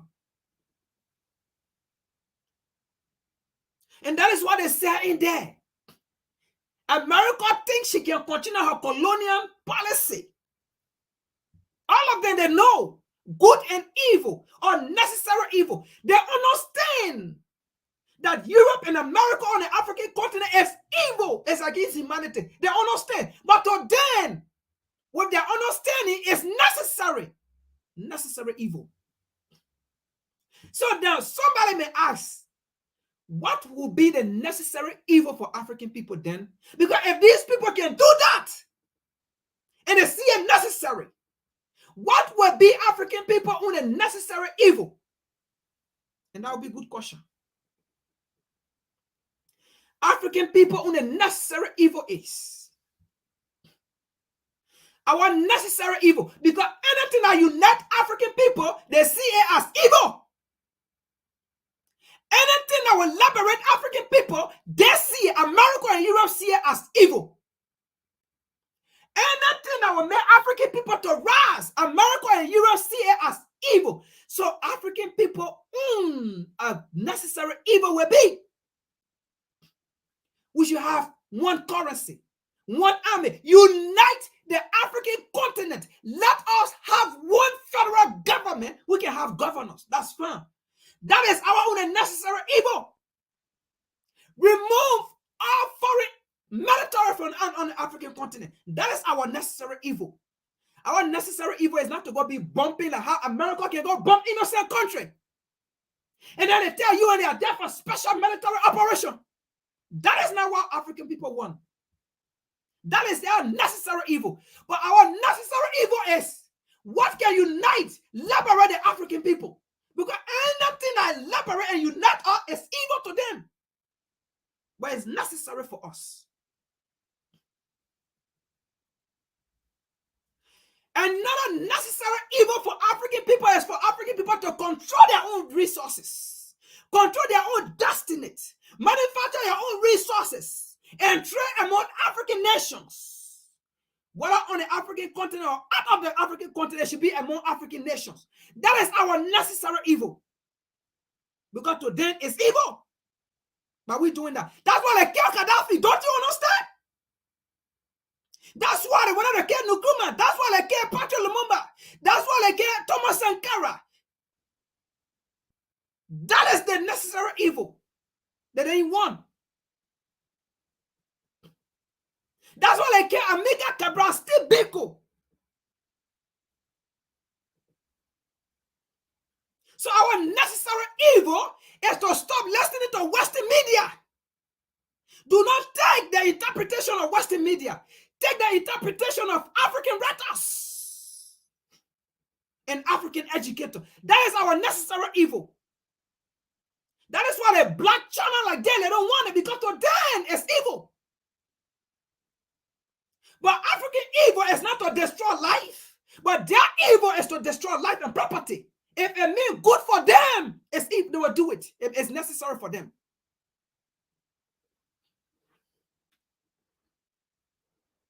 Our necessary evil is to stop having meetings with America and Europe. That is our necessary evil. Our necessary evil is to start coordinating among African leaders, among African activists, among African educators. That is our necessary evil. Our necessary evil is to think about ourselves and not to think of the world, because these people never think of the world, they think of themselves. Let's continue here. Based on that, let's see what a Finland government or prime minister say. Necessary evil. These people think of themselves. If you think I'm lying, maybe you may say that's not a right approach for African people to take. All right. What would be your answer? But that's what other people are doing.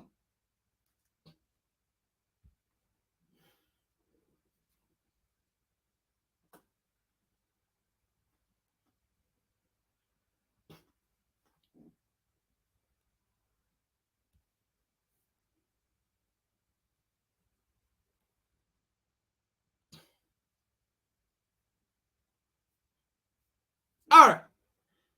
So after African leaders went to Ukraine, they went to Russia. This is what Finland said. There's a reason why I played Nkrumah video early. Nkrumah said Africa is not poor. It is African that are poor. And the reason why African are poor is because of colonial attitude policy.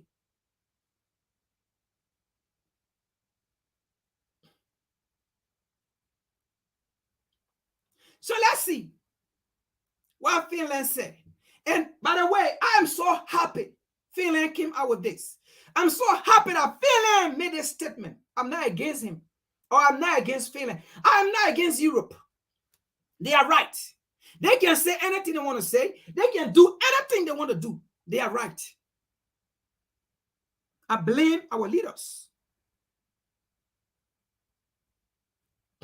Because our leaders think with the vast resources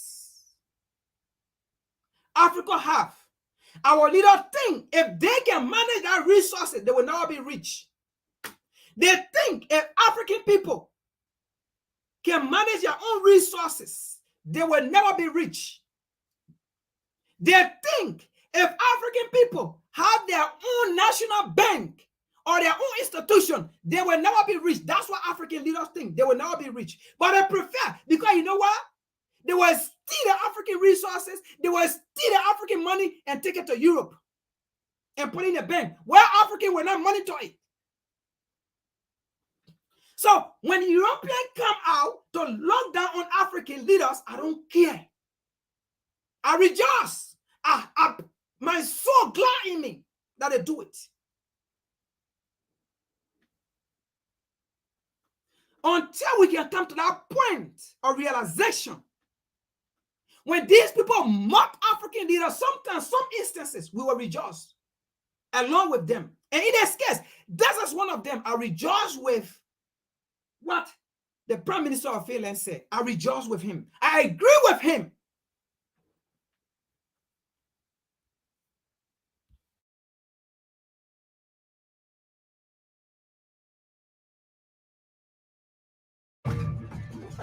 Get the relief you need now.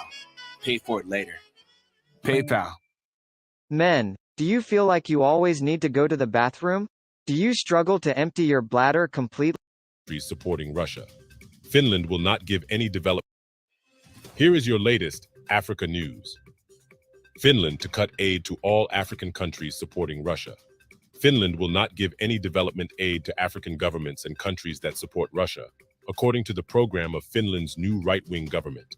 Foreign Trade and Development Minister Ville Tavio announced. He added that his government will not only cut development aid by millions, but also prioritize and redirect it. Ukraine will become a new recipient country, Tavio said. Tavio refused to name countries subjected to possible cuts, but mentioned Africa as a whole. We have witnessed African countries supporting Russia. Those countries will be under surveillance, said the new minister. 26 African countries voted in favor of the resolution rejecting Russia's referenda in 4 Ukrainian regions. 19 others abstained, while Burkina Faso, Cameroon, Equatorial Guinea, and Sao Tome were absent from the assembly. Although Western countries boast of giving an estimated $30 billion in aid to Africa, through illicit financial flows, these same Western so-called givers extract more than $197 billion from Africa. According to a UN report, African countries lose $88 billion every year to illicit financial flows. Note that only 45 of 55 African countries provide data to the UN International Trade Statistics database. The truth is that every year, nearly $90 billion of African resources are lost to the West in illicit financial flows, or IFFs. Through tax evasion, US-based corporations and others throughout the global north are also complicit in this theft by avoiding and paying billions worth of taxes in the African countries they operate in. Many African intellectuals argue for zero aid from the West in return for completely eradicating illicit financial flows on the continent. As for Finland's new government, they threaten that it will cut funding gradually and take former commitments into account. By 2027, development funding is set to be reduced by around 280 million euros, the government announced.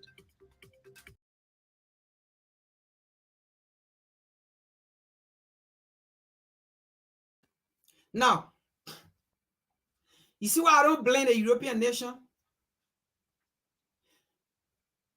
Because the African authority, They don't realize that Africa actually, right? Africa actually is the fruit here. These people are the parasites. So did you see the statistics right there? Did you see how many $1 billion these people take from Africa? But in return, they come and give us some kind of small $1,000, and then they say they're giving it to Africa. And then a stupid prime minister of finance stand there mocking African leaders, mocking African people. If to say we are beggars, we live on aid. And small nation like Finland, looking at the whole continent, the richest continent in the world, and you mock us because of the lack of good governance, because of the lack of visions of our African leaders. I don't blame him. I blame our authority.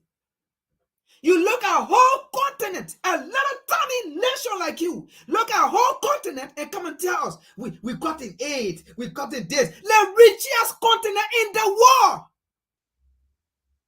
How come, what did you go wrong?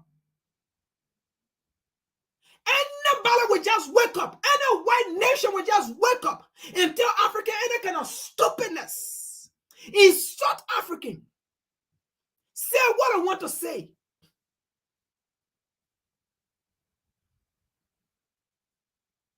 With all this, before tomorrow, you're going to see some African leader calling or the Finland prime minister or leader backing him.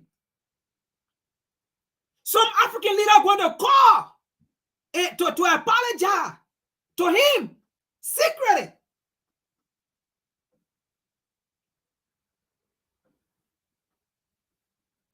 A tiny nation looking at a whole continent, insulting us, telling us what they want to say. Why should we allow white supremacy to prevail all the time when it is not even necessary?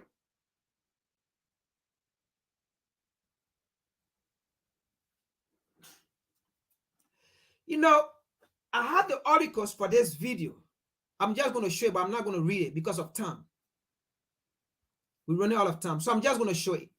But I have the article for it. So I went and make sure to do research to find the article to this because I really wanted to see because it was just somebody speaking. So anybody can speak. Anybody can say anything. So I wanted to make sure of what to say it is true. Then to just go take video and come and show it. Or somebody record and come and show and say, okay, this is what he said. I wanted to make sure it is true. And it is true, he said it.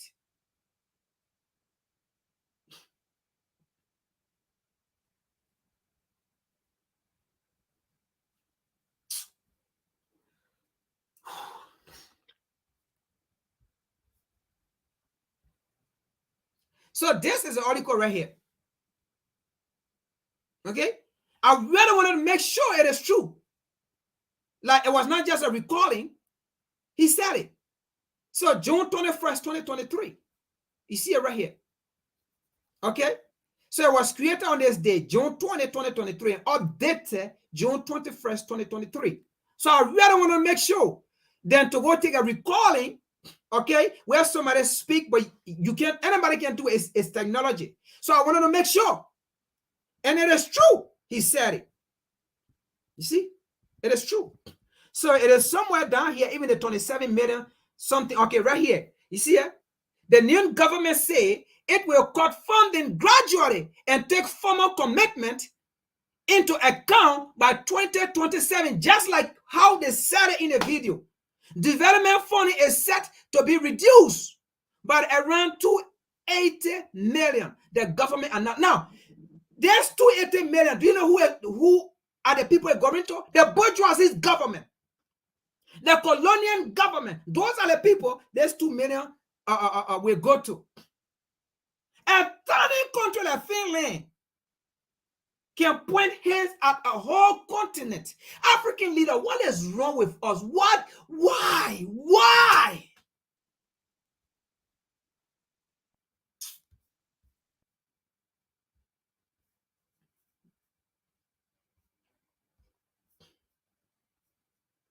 You know, sometimes it's very frustrating. It's very frustrating for people who don't have it to pretend that they have it.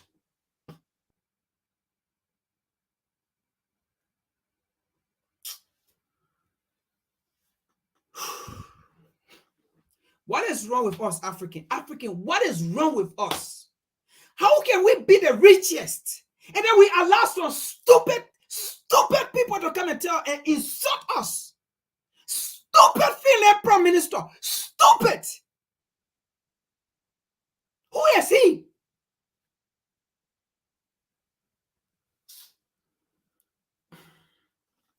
You look at a whole continent and you insult us.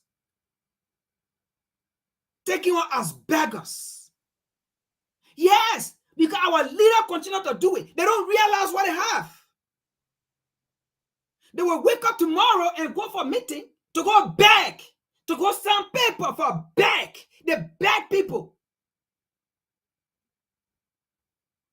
Aren't you tired of begging?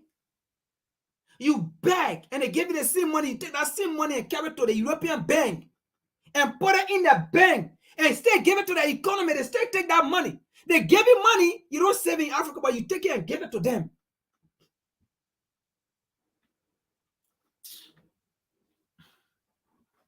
Stupid country like Finland. You make them to mock Africa and a continent. Can't you people, the leader of Africa, tell the West that you are the richest? We can't be saying this by mouth. It gotta be by action. We have to tell these people we are the richest. Why can't they go to Dubai? Why can't Finland go to Dubai and tell Dubai we will not going to fund you? Why Finland can't go and insult Dubai? Why Finland can't go and insult China? Why can't they go and insult the Asian country? But all these so-called European nations will always insult Africa and African people.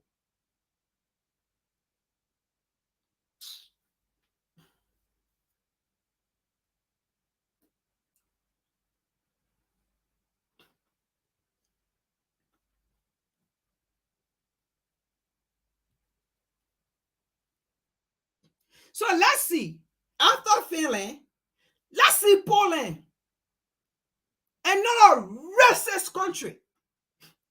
You remember when the situation happened in Ukraine first, when it first happened?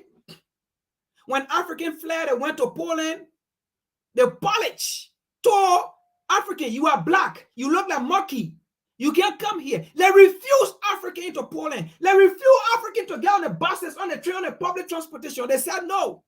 They refused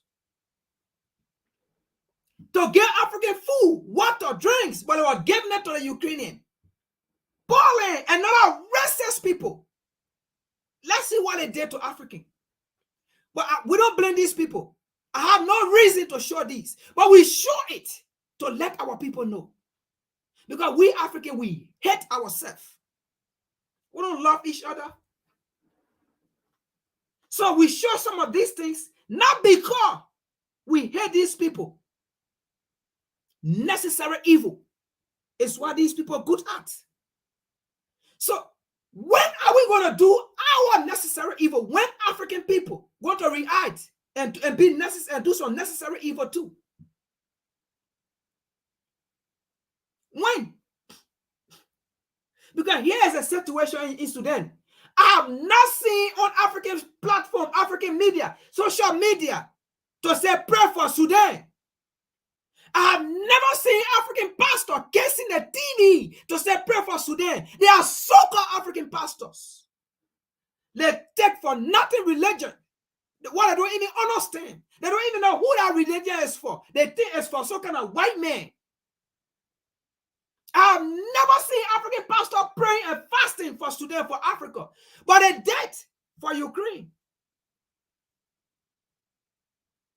Their entire social media was Ukraine flag. Now, don't get me wrong. I'm not saying that is bad or I hate Ukrainian.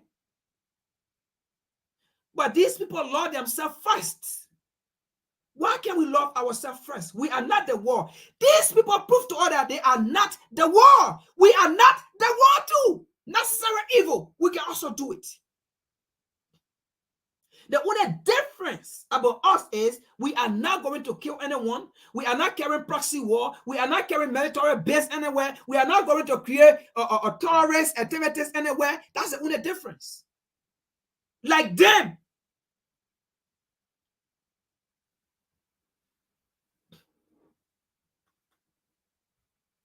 These people work. These people see their common interest. That's part of it. Do you think the European nations don't have their differences? Do you think the Europeans don't have their differences? They do. But they recognize their common interests. They're quick to see their common interests and recognize it. But we African, we never see our common interests. We only see our differences. Despite America is not part of Europe, but America is part of the West. They see their common interest. And their common interest most of the time is against African.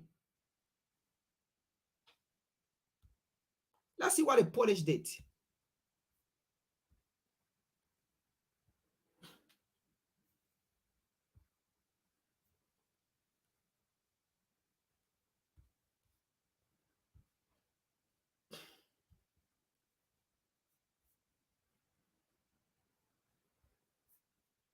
So, by the way, this individual is about to talk.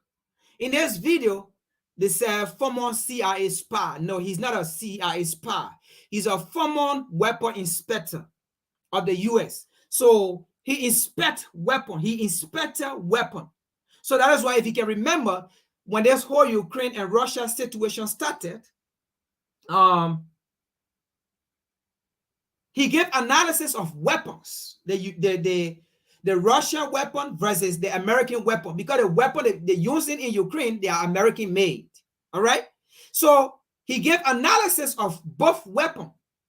And he said the weapon that is being used in America, in Ukraine, supplied by America, is not a weapon to defeat Russia. So he's a former CIA weapon inspector, not spy. So we're just making that clear because that is what this video said, but he's not he's not a spy. He's a weapon inspector.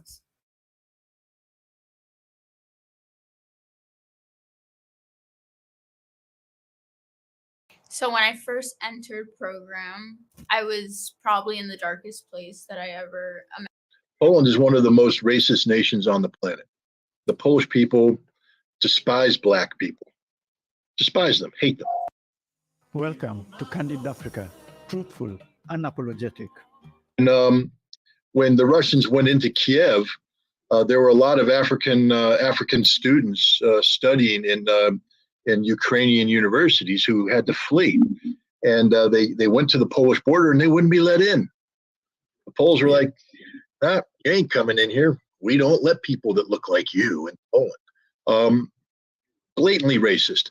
So now they talk about these, they lack the proper certificates or the proper certifications, etc.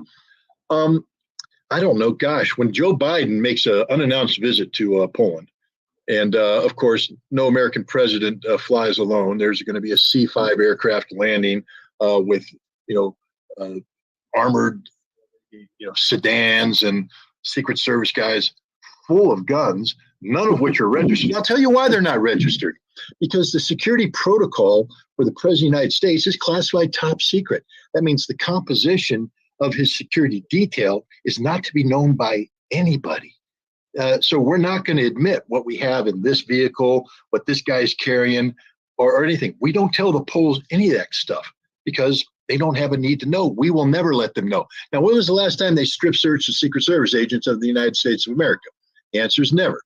And so what we have here is a double standard. Poland is upset with South Africa for a number of reasons. One, South Africa is not going to arrest Vladimir Putin when he arrives in Pretoria for the BRICS summit, even though that the International Criminal Court has issued a warrant for his arrest based upon baseless allegations of child kidnapping and I forget what the other one is, but they've accused him of two things that are just ludicrous. But you know, Poland and Ukraine and other nations have said he must be arrested the moment he lands in South Africa, because South Africa signed the the accords that bring this up. And South Africa went, nah, we ain't going to do that.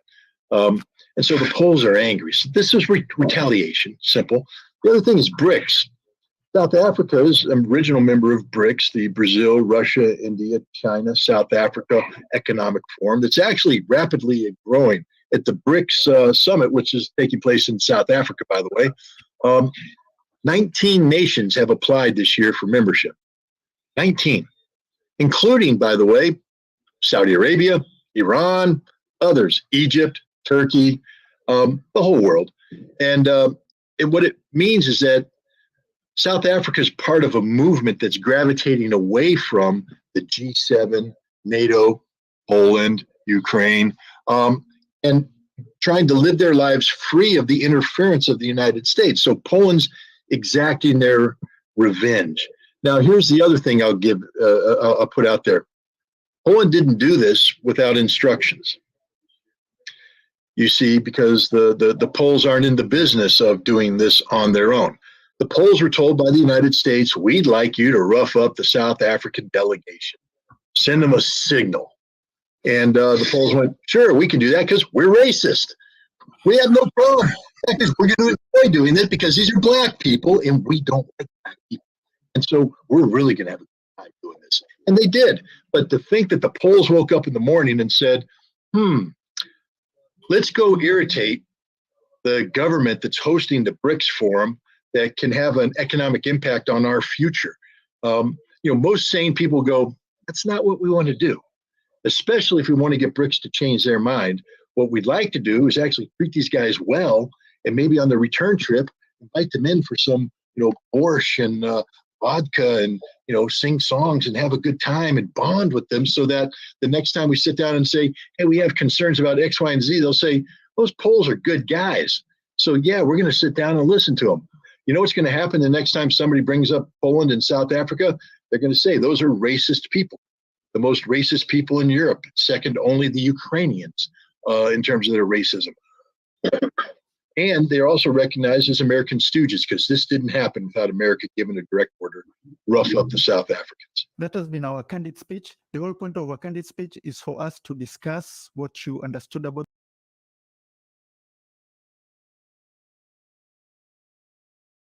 All right. So again, you see the European, you see the West, right? How they are united, how they recognize their common interest, their common goal. They put aside their differences. So do you see the Polish? They don't care. They don't care if African people can say the Polish are racist. They don't care. Because you know what? To them, it's not just about the Polish or the people in Poland. It's about the West. It's about Europe. So they don't care. But we African, most of the time, some of us, most of us, we always sit down and use this colonial mentality. You know what? For me, I'm Liberian. I don't care what happened in Guinea. I'm Guinean. I don't care what happened in Sierra Leone. I am Sierra Leonean. I don't care what happened in Cote d'Ivoire. I am Ivorian. I don't care what happened in Ghana. I'm not Ghanaian. You know what? I am Ghanaian. I don't care what happened in Togo. I am not Togolese. I am Togolese. I don't care what happened in Nigeria. I don't care. I am Nigerian. I don't care what happened in Niger. I don't care. I am Nigerian. I don't care what happened in Chad. I don't care. I am Chadian. I don't care what happened in Mali. I am Malian. I don't care what happened in Burkina Faso. I am Burkinabe. I don't care what happened. in the next African nation. But I am African. Do you see how dumb we sound when we say that? Do you see how stupid we sound when we say that?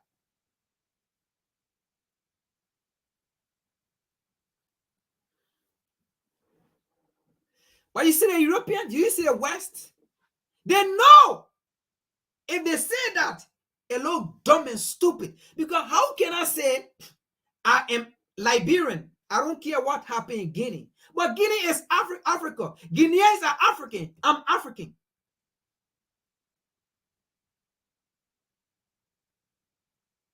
Do you see how dumb and stupid we sound? And that's why the European nation, the West, they always sit and look at it and laugh.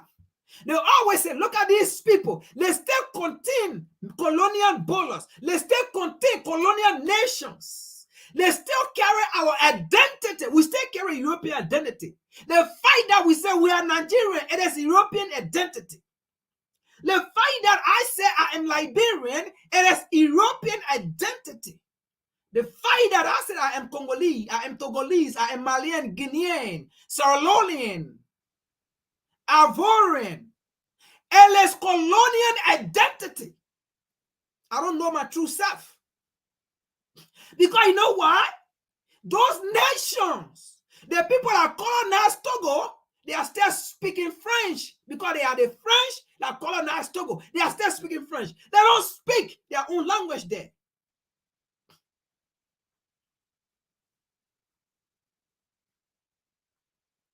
So the fact that we identify ourselves with colonial nation, with colonial name, we are still honoring those people because we speak their language or their languages. We speak the white man language. We speak the English, the Portuguese, the German, the French.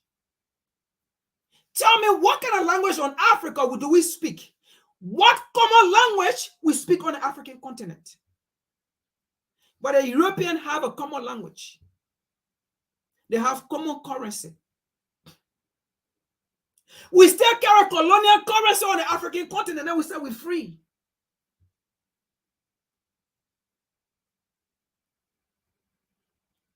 That is our problem. That's why we cannot find our common interest. That is why we cannot find the necessary evil for African people. Let's continue here. So I don't blame the Polish. I don't blame them. And you know what the Polish did to South Africa? They detained the South African government. Like how he said it in there. And they took over from the United States to detain the South African delegate and the South African government for 24 hours, a whole day and a whole night. They sat in a plane for 24 hours. 24 hours sat in that plane. Did you see it on news? It's not on CNN. It's not on BBC. It's not on ABC. WASI, CC, DD is not on them. It's not found on Western media. Let Joe Biden go to Africa and they detain him just for 30 seconds on our plane. Where Joe Biden want to come out and they said 30 seconds they detain him. You're going to see it all on their platform, all on their news, that Joe Biden went to South Africa or he went to Africa, he was detained for 30 seconds. You will see it all on their platform. But no, they detain an African leader for 24 hours, the whole day and the whole night. He sat on that plane for the whole day. And he sat on there for the whole night. 24 hours they detained them. It was never on any media. But do it to their so-called leader. You will see it on social media. You will see it on their platform. You Google it, you will see it. You YouTube it, you will see it. You go to CNN, BBC, you will see everything. But they never show it when they did it to us. That's how weak Africa is. Because at the end of the day, we still use our currency. At the end of the day, you corrupt African leaders, you have your money in your bank. So I dare you to talk. I dare you to make any noise. They will seize your money. They will freeze your money. You will never get it. That's why most of you people will not talk. You Negro. You will never talk because your money is in their bank. It's in the Barclays Bank. It's in the Swiss Bank. It's in the American Bank. It's in Wachovia or West Fargo Bank. It's there. That's why you will never. They will treat you. You will never talk. Because your money in their banks. Their currency is what you have as your money. You will never talk. We are the one talking. But you, African leader, will never talk. Negro. You will never talk. Because your money in your banks. You make any noise, your money will be frozen. They will take it. Because you fail to lead a continent the right way. You fail to take responsibility. You fail as a visionary leader. You fail to do the right thing. And that's how any tiny little nation in Europe will just come and mock Africa. That's why any tiny little nation in Europe will just come and say anything and treat African the way they want to treat African. I dare any African leader to come and talk about the polish. I dare any African leader. Only African revolutionary like Judah Malema, you will see talk about the end. He was the only person I have seen talk about this. But African leaders who have their banks in Europe and America, they will never make comment. Because their assets will be frozen or frozen. And that's why you people fail Africa. That's why you people fail Africa. Leave the seat.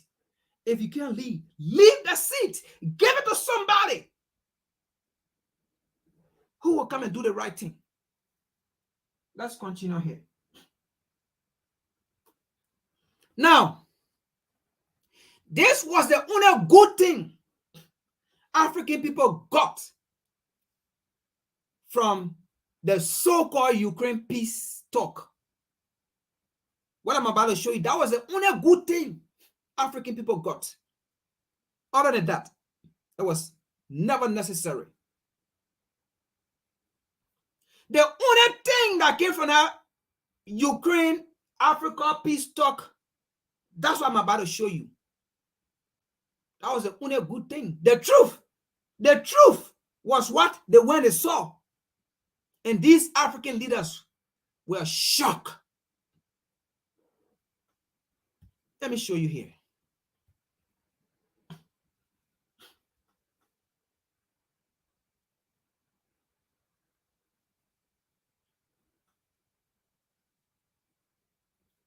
Oh, something just dropped. Hold on.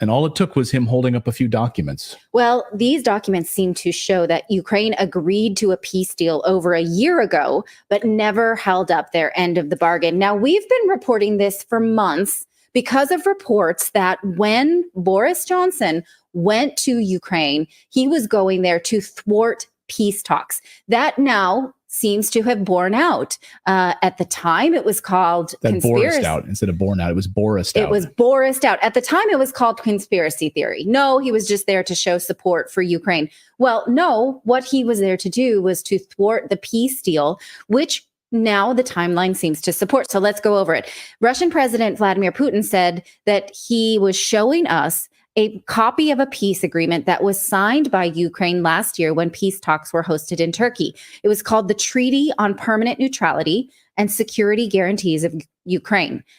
These were talks held in Turkey in March of 2022. What happened to them? Well, Boris Johnson happened to them. Bojo hopped on a plane a few days later, and Ukrainian media reported that he talked Zelensky out of it. U.S. officials would quickly follow suit after this visit. We would see Nancy Pelosi clicking her heels down the streets of Kiev, Antony Blinken, Lloyd Austin, Europe's Ursula von der Leyen showed up not long after that. And then, consequently, what did Ukraine do? They reneged on their side of the bargain, according to President Putin. Here is a translated video of President Putin showing this document to a group of African leaders, and watch the sort of consternation on their faces as they see this. We did not agree with the Ukrainian side that this deal would be confidential, but we also never disclosed it or commented on it.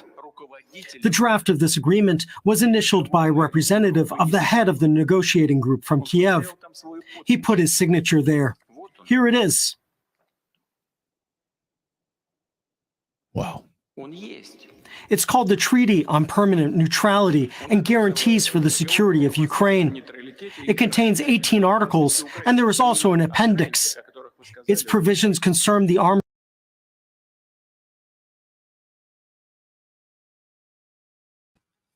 So now, did you see? Did you see?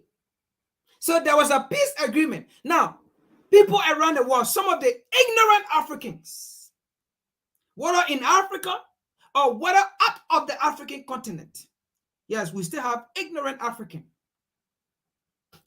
They're blaming Russia to say Russia is the boogeyman here.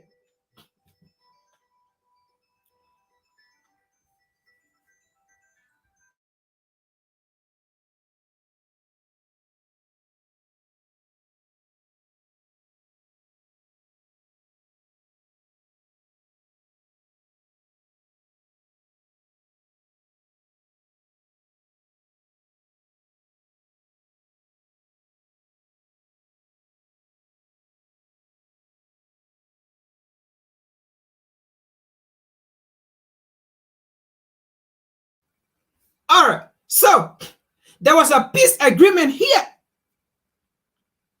So here is Russia keeping his evidence. So America, Ukraine, Europe, they held this from Africa. They never told African people, but they wanted for African people to go against Russia. So did you see? So it was this time when African went to Ukraine.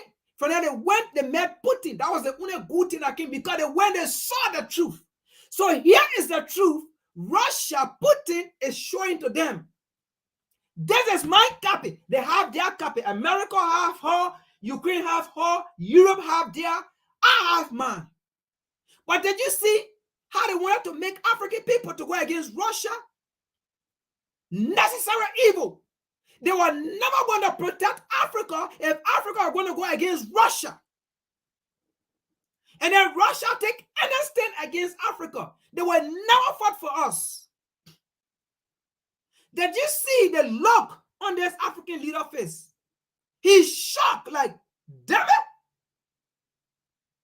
So all along, this is not Russia. This is the United States and Europe. So do you see, this is not about peace.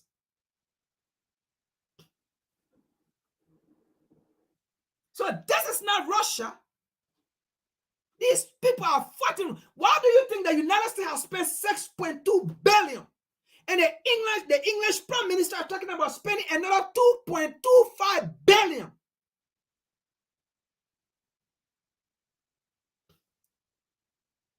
So do you see the plot here? So it is Russia fought. Russia is protecting her territory. Like one of the Kennedy brothers said from the previous video we watched.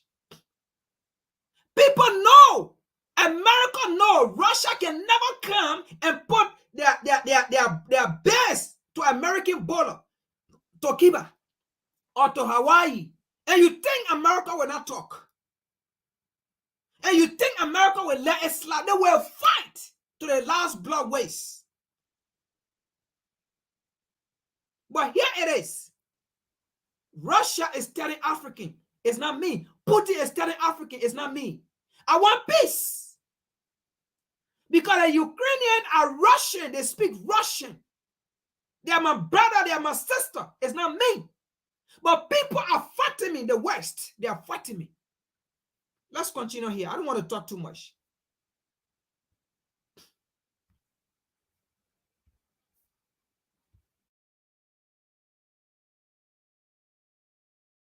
Forces and many other things.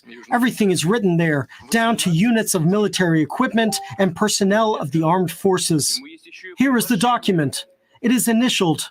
But after we withdrew troops from Kiev as promised, the Kiev authorities, as their patrons usually do, threw it all into the wastebasket of history.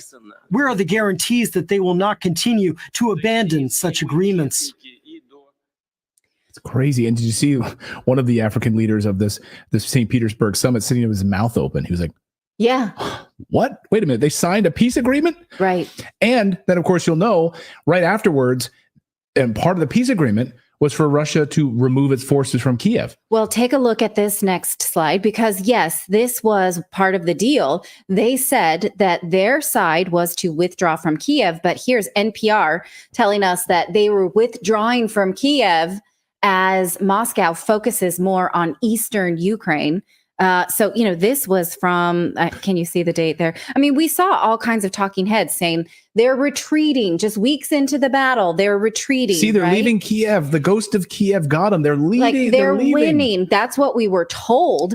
Now, I want to go back to this, throwing it all into the wastebasket of history bit, because President Putin said Russia withdrew troops from Kiev after this treaty because that was part of their bargain.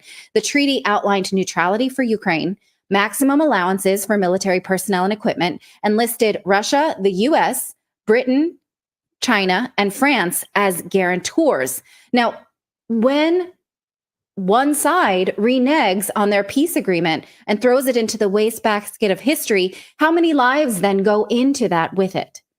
A lot. How many, right? Since then, if you think about it, like if you were someone whose family has been lost since March of 2022, and you think it could have been over, then this, what's it all for? Well, think about how many Ukrainians have been killed as a result of this in the meat grinder, right? So Ukrainians are being destroyed in this latest battle overnight. 50% of the troops on the Ukraine side were wiped out, destroyed. 1 out of every 10 according to Vladimir Putin, 1 in 10 Russian soldiers, for every 1 they're losing, for every 10 Ukraine is losing, Russia's losing 1. So lives are being lost on both sides, way more dramatically on the Ukrainian side. Absolutely devastating. You're wiping out an entire generation of people, an entire generation. And then you've wiped out that generation, and then you've gone to the younger and older generations to fill the ranks, grabbing them out of college classrooms and grabbing young men off the streets who don't even meet the qualification age, and then taking 60-year-olds to be a part of the trip. Like, you're wiping out everyone. Boris Johnson and the West. And I kind of feel like Putin has been very patient during this, because everything they have done has been a provocation. Everything Ukraine has done to him has been a provocation, and he could have done what the U.S. would have done, which is decimated Ukraine. Shock and awe. If it was the U.S., if it was the U.S. that was being done to, Ukraine would be leveled by now. Yeah, shock and awe campaign, right? Instead of it's sadly methodical, and it's like going to drag on and on and on. Yes, but this is something that Putin has been criticized inside Russia for the last 15 years or more, is to continue to have faith that Ukraine will be a trusted partner. Back as far back as 2014, when he extended the 14 billion euro loan to Ukraine as good faith to sort of support their economy, even though many inside of Russia didn't want him to do that. Well, he thought that he had to do it in order to sort of bolster that economy and bolster their independence so that they could continue to be independent and resist NATO lure. Right. Well, and he also, of course, extended and said he would support the Minsk agreements, right? So, and he admitted this was one of... They didn't do that, but we did this. What we were told when they held up their part of the bargain was that, oh, look, Russia's retreating. They can't take Kiev. They're not even going to try. Ukraine is too strong. Here is NATO head Jens Stoltenberg said this about that in March of 2022, as soon as Russia was withdrawing, saying, we've heard the recent statements that Russia will scale down military operations around Kiev and in northern Ukraine. But Russia has repeatedly lied about its intentions, so we can only judge Russia on its actions, not its words. According to our intelligence, Russian units are not withdrawing, but repositioning. Russia is trying to regroup, resupply, and reinforce its offensive in the Donbass region. At the same time, Russia maintains pressure on Kiev and other cities, so we can expect additional offensive actions, bringing even more suffering.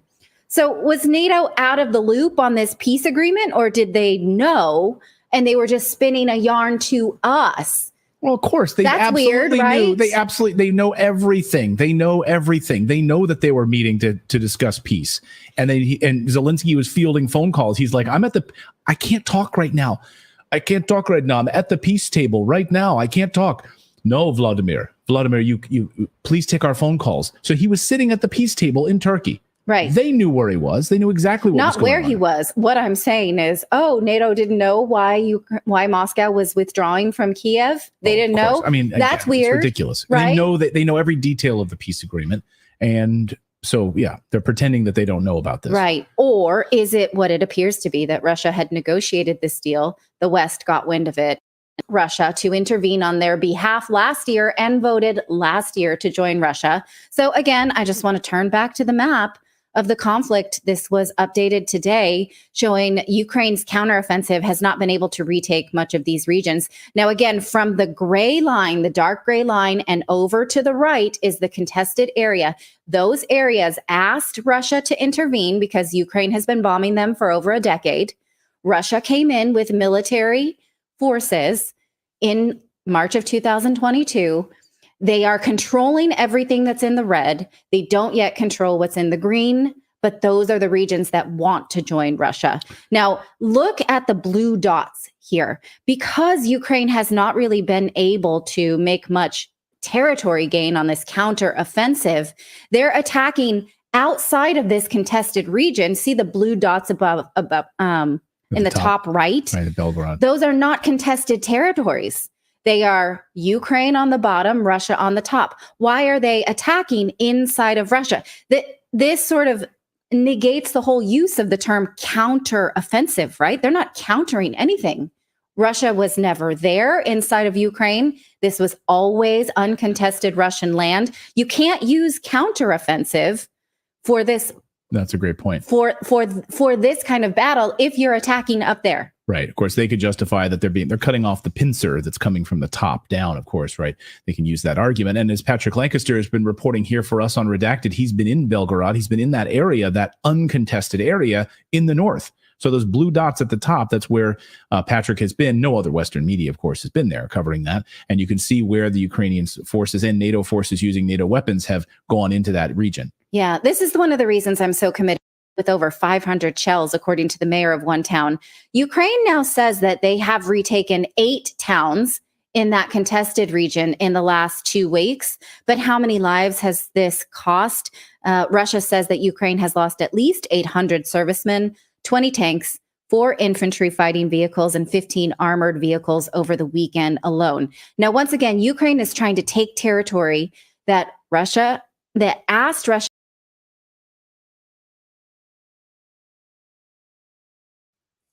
All right.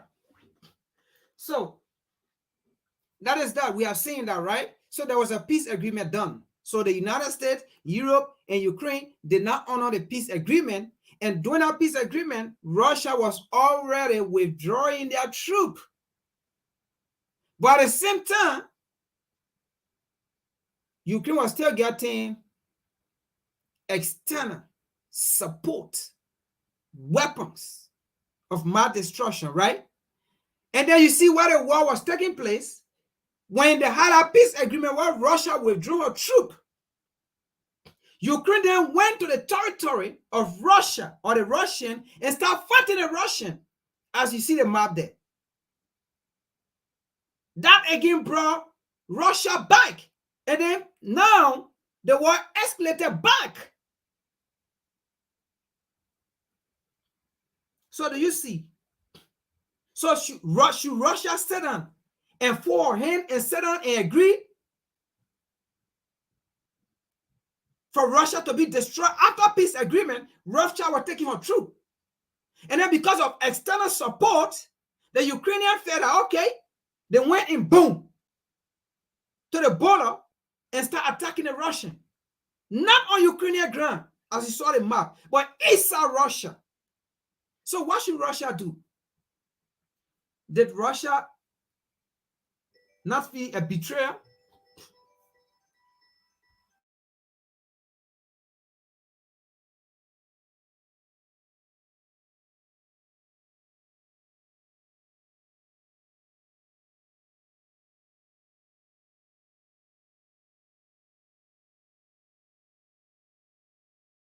So you see, what should Russia do? Russia should sit there forehand for Ukraine to go fight, for external fighter to go destroy you or Russia.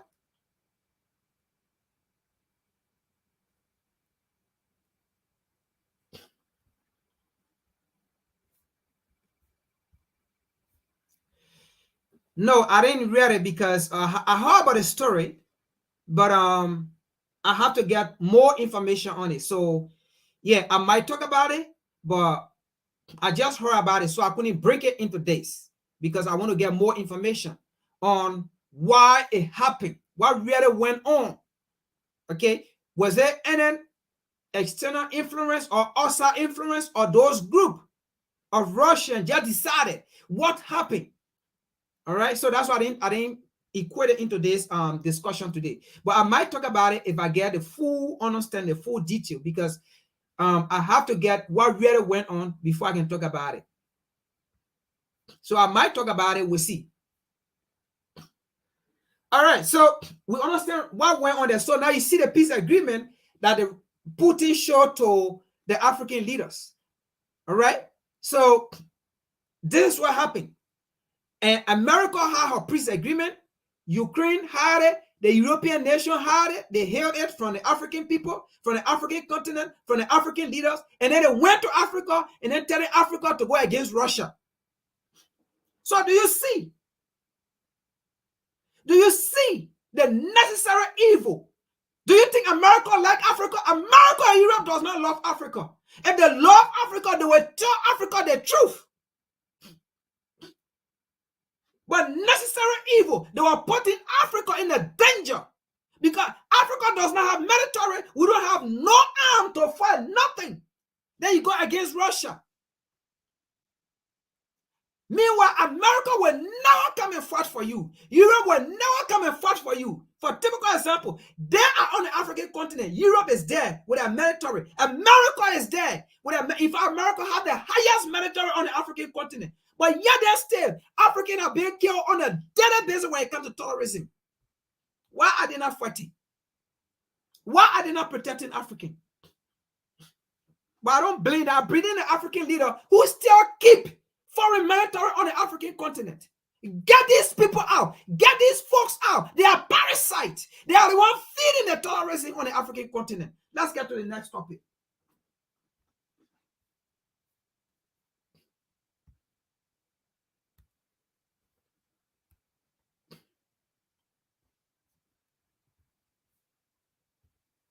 Now, this is the last topic here, and then we'll call it for the day. So I said, footage show Chadian soldier leaning up and disarming the French soldiers circulating on internet.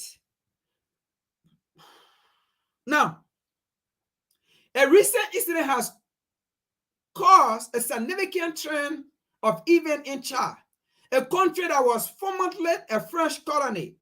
French soldier in an armored vehicle enter a base located on the Sudanese border. However, the Chad army intervened and intercepted the soldiers, the French soldiers, the colonial soldiers, the people that are supporting the terrorists.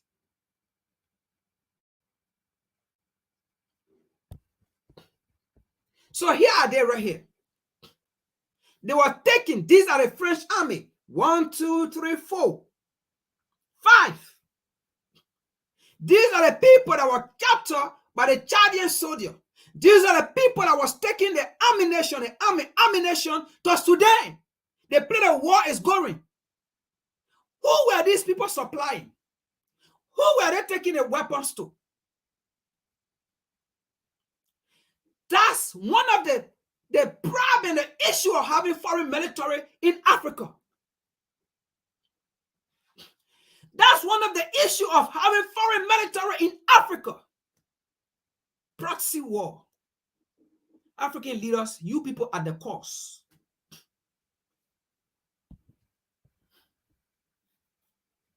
So that's it right there. So let's see here. Maybe we can just refute thing here. Footage of the Chad army intercepting French soldier who entered the base on the Sudanese border without permission, seizing their weapons and equipment, gained attention.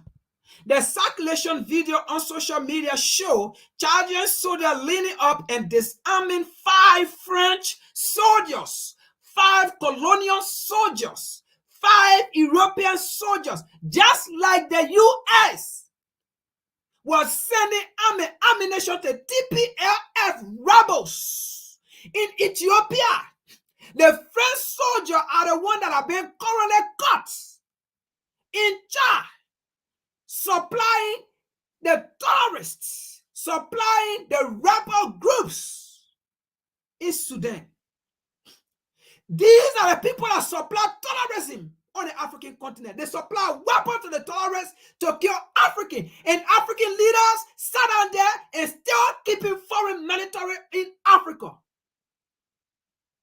Why are they there in the first place? Why are they there in the first place?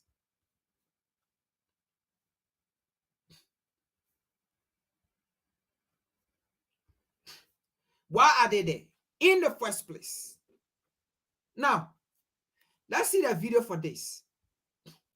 I'm not going to read the whole article. We're running out of time, but let's see the video.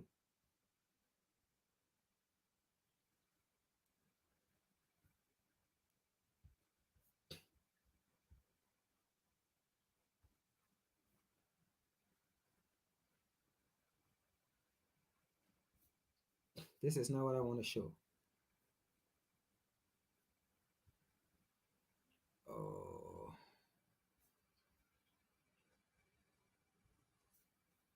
Let me see. I think I put the wrong video on.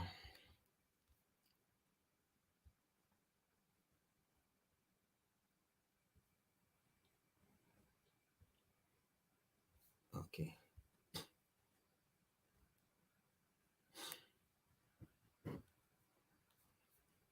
This is not what I want to show.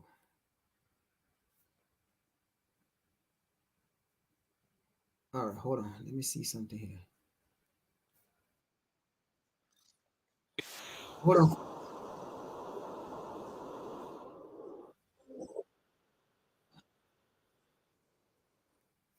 All right.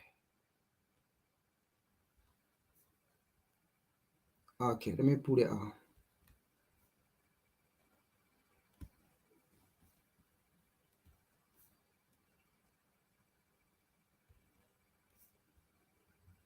Video has surfaced online. Let me pause myself. Sorry, folks.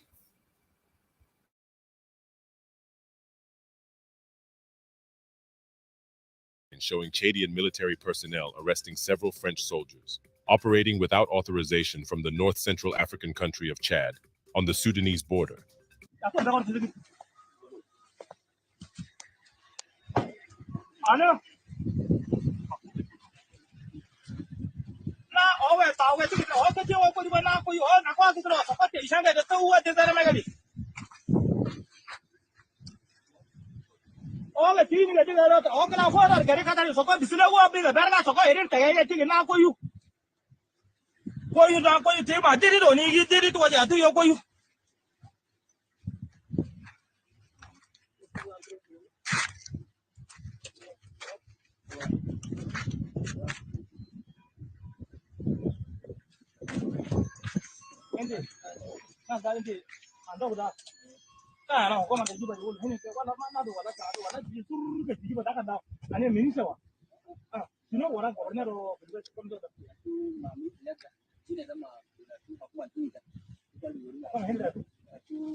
Sasa jitu la ulio mbis gamat mina basha wala ke? Wanda ka order de mission.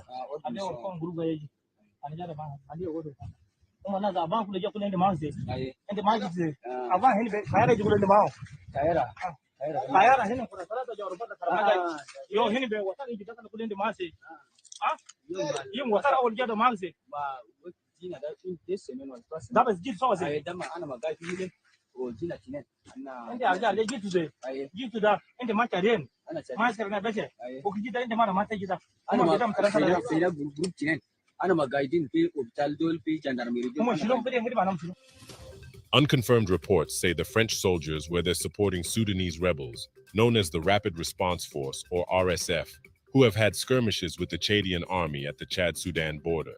But for now, it's not clear what the French forces are doing there. Sudan's warring parties began a ceasefire Sunday morning after 2 months of fighting pushed the African nation into chaos. Residents in the capital, Khartoum, reported relative calm in the first hours of the ceasefire Sunday morning, after fierce clashes were reported the previous day. The UN says it received less than 16% of the $2.57 billion required to help those in need in Sudan in 2023, which is minute compared to the massive $80 billion worth of aid Ukraine has received since its conflict with Russia.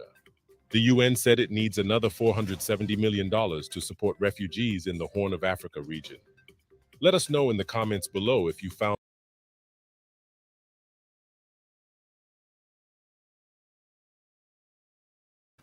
So, you see what was going on down there? So there was a local language that was spoken there. So the commander that was speaking in the local language, he called his boss and told his boss, we have captured French military. And you see, by the way, those vehicles, those armored vehicle, were the vehicle that was captured.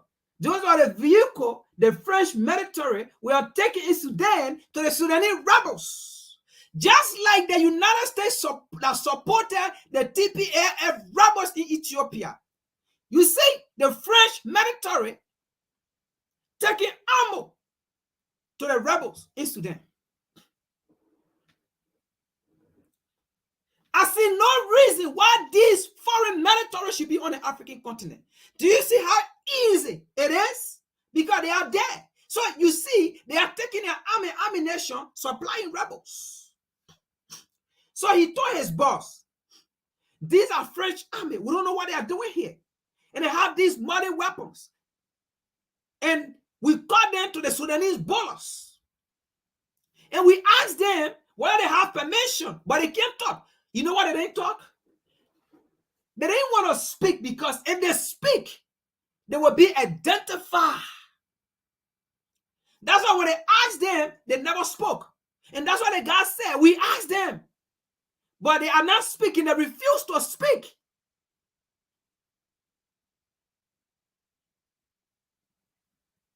So do you see African leaders? Do you see what you have caused? Do you see what you have caused? Instead of these people on the African continent to protect and preserve African life, but they are destroying African necessary evil for their evil doing on the African continent to destabilize Africa. They see it necessary. To kill African, they see it necessary. To plenish African resources, they see it necessary. Necessary evil.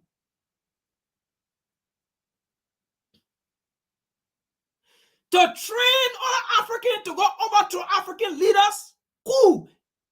They see it necessary. Necessary evil. To destabilize Africa for their own good. Necessary evil. It is necessary to them.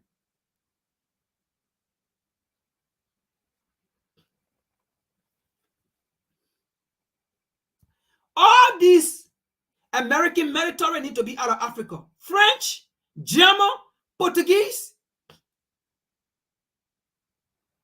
all of them need to be out of Africa. India, the Indian army, India, all get. Look, that is sometimes is a bad for people. India, have army in Africa. All these tiny country. We are a continent, man, people.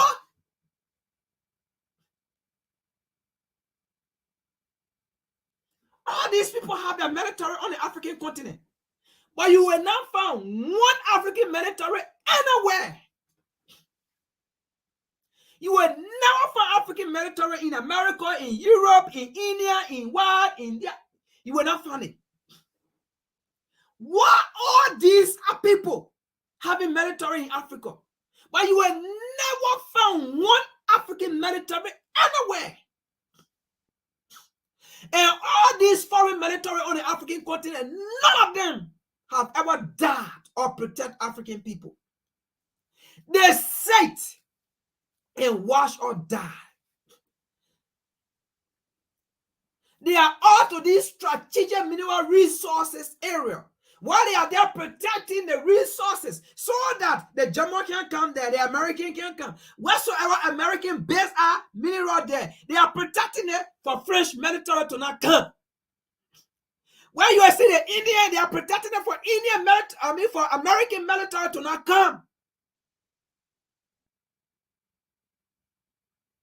What is wrong with African people? That is why everywhere we go, we are not respected. We are the least in society, but the richest in society. We are the least in society, but the richest. The least. That's supposed to be, people are supposed to be the least. They are the top. And the people are supposed to be on the top, they are the least.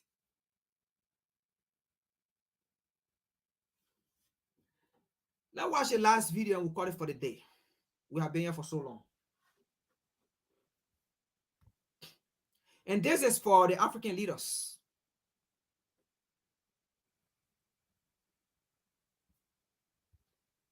This is for them. This is for the African leaders.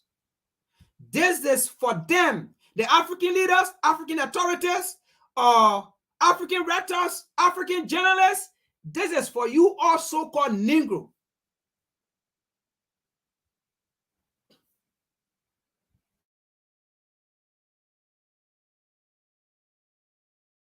The intervention in Iraq was couched in very benign terms. The intervention in Libya was couched in benign terms. I could give you 100 interventions where the justification, objectively speaking, was on the basis that there was evidence either of genocide or evidence.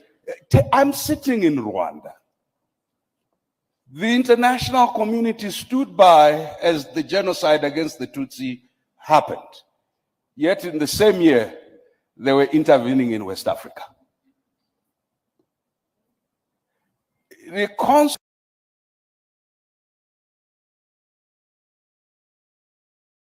Sorry, folks.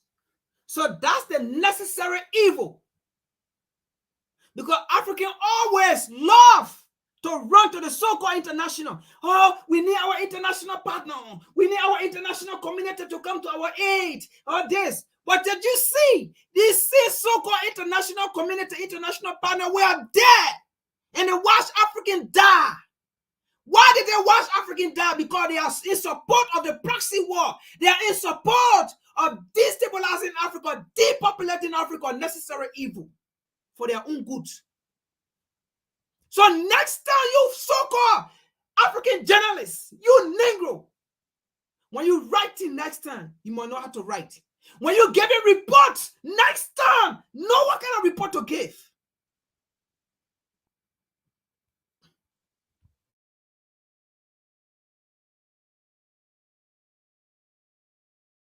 Construct of benign and malign is controlled and related to the question of narrative and strategic self-interest.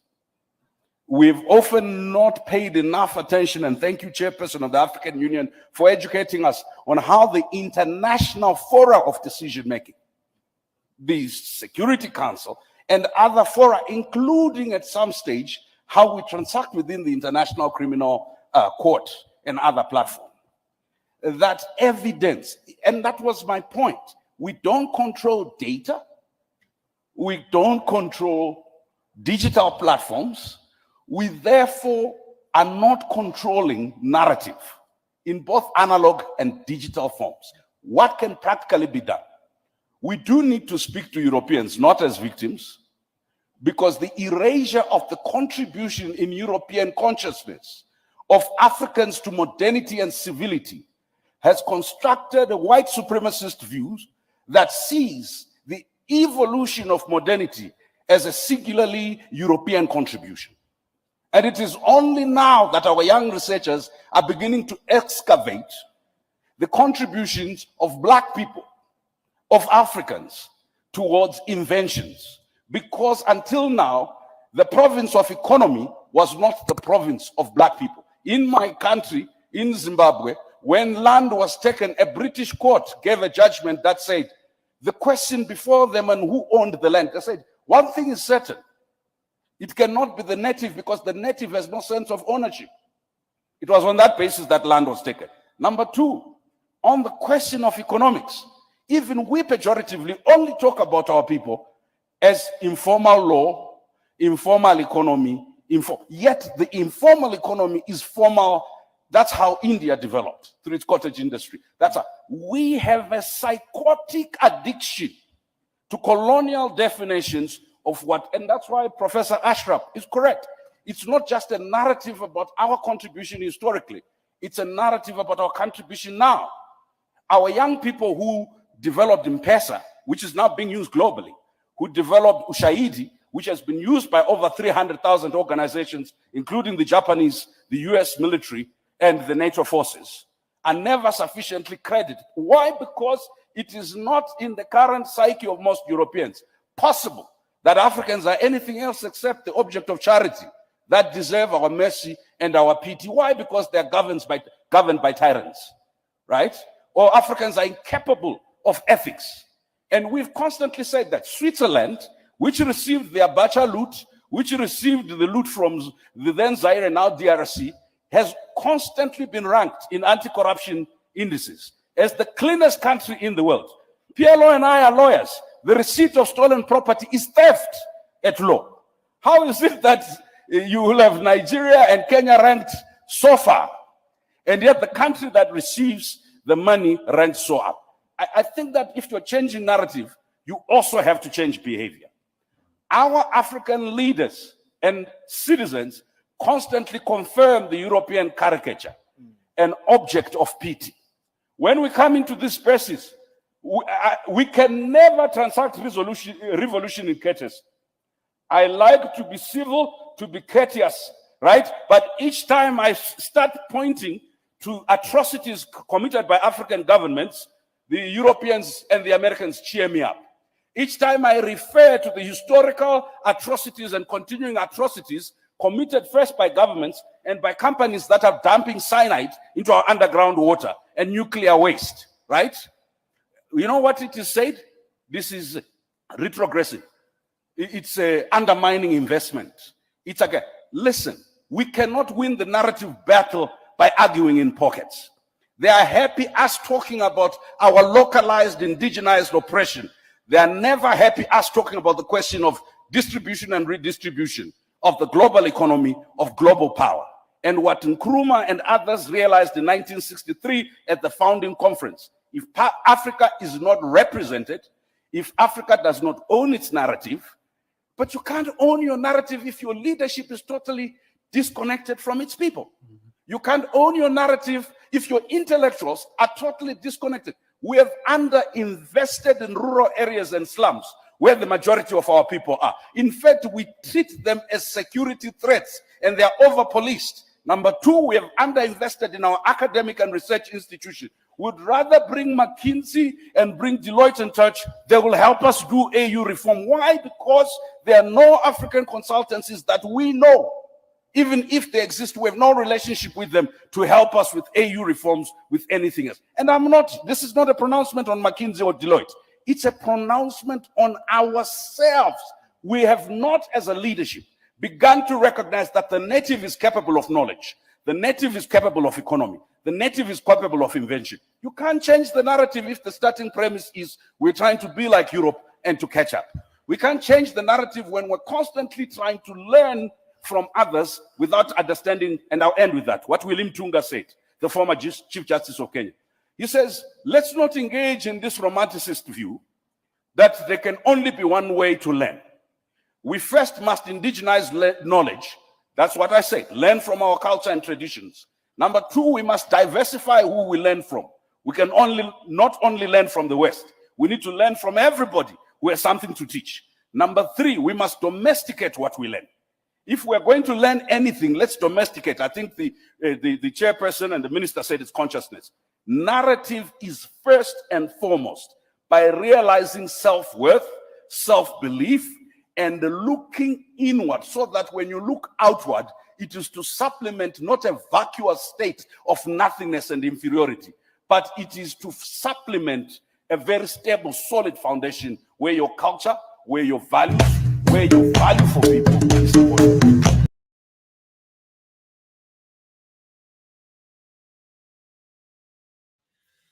All right, folks.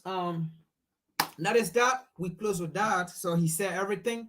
I'm not going to add, neither subtract. So he closed it out. We started with Nkrumah and we close with Nkrumah in our podcast or in our narrative that he brought out. So thank you for being on here. We've been on here since 1 o'clock and it's 4 p.m.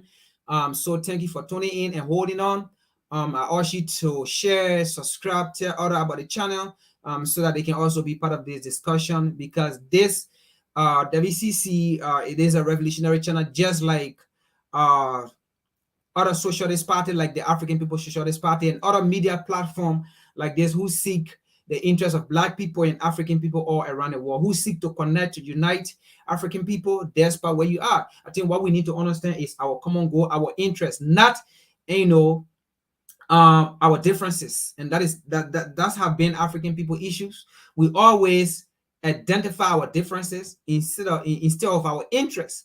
And other people, what they have done over the year and what they have done and improved, they recognize their common interests, not their differences. They have their differences, but when it comes to what would be in their favor, what is in their interest, they put their differences aside, they work towards it, they work towards our goal. Because at the end of the day, it's about them. But we African Black people, not only in Africa, but even in America, Black people all around the world, that have been our problem.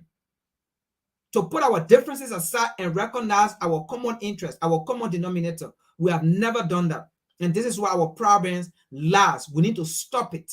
Okay? We need to stop it. And that's what he said. We can't learn. It's not always that we have to learn from the West. Because we have learned from the West and it's not taking us nowhere. And because we are learning from other people, that's why the West is angry. Because other people are also opening our eyes. Other people are also telling us who the West are, who America is, who the European are. Because we are learning from other people, we have had a chance, at least, to have some, what they call choice, right? The West is angry. America is angry. Europe is angry with the people that are telling us who America truly is. Okay? We should know. People don't even have to tell who America or Europe is or who they are. People don't have to tell us. We should know, because we know what America have done to African people. We know what the Europeans have done to African people. We're supposed to know that. Then people coming to tell us who these people are. But thank you. We've been here for so long. I will see you on Saturday and also Sunday. Peace.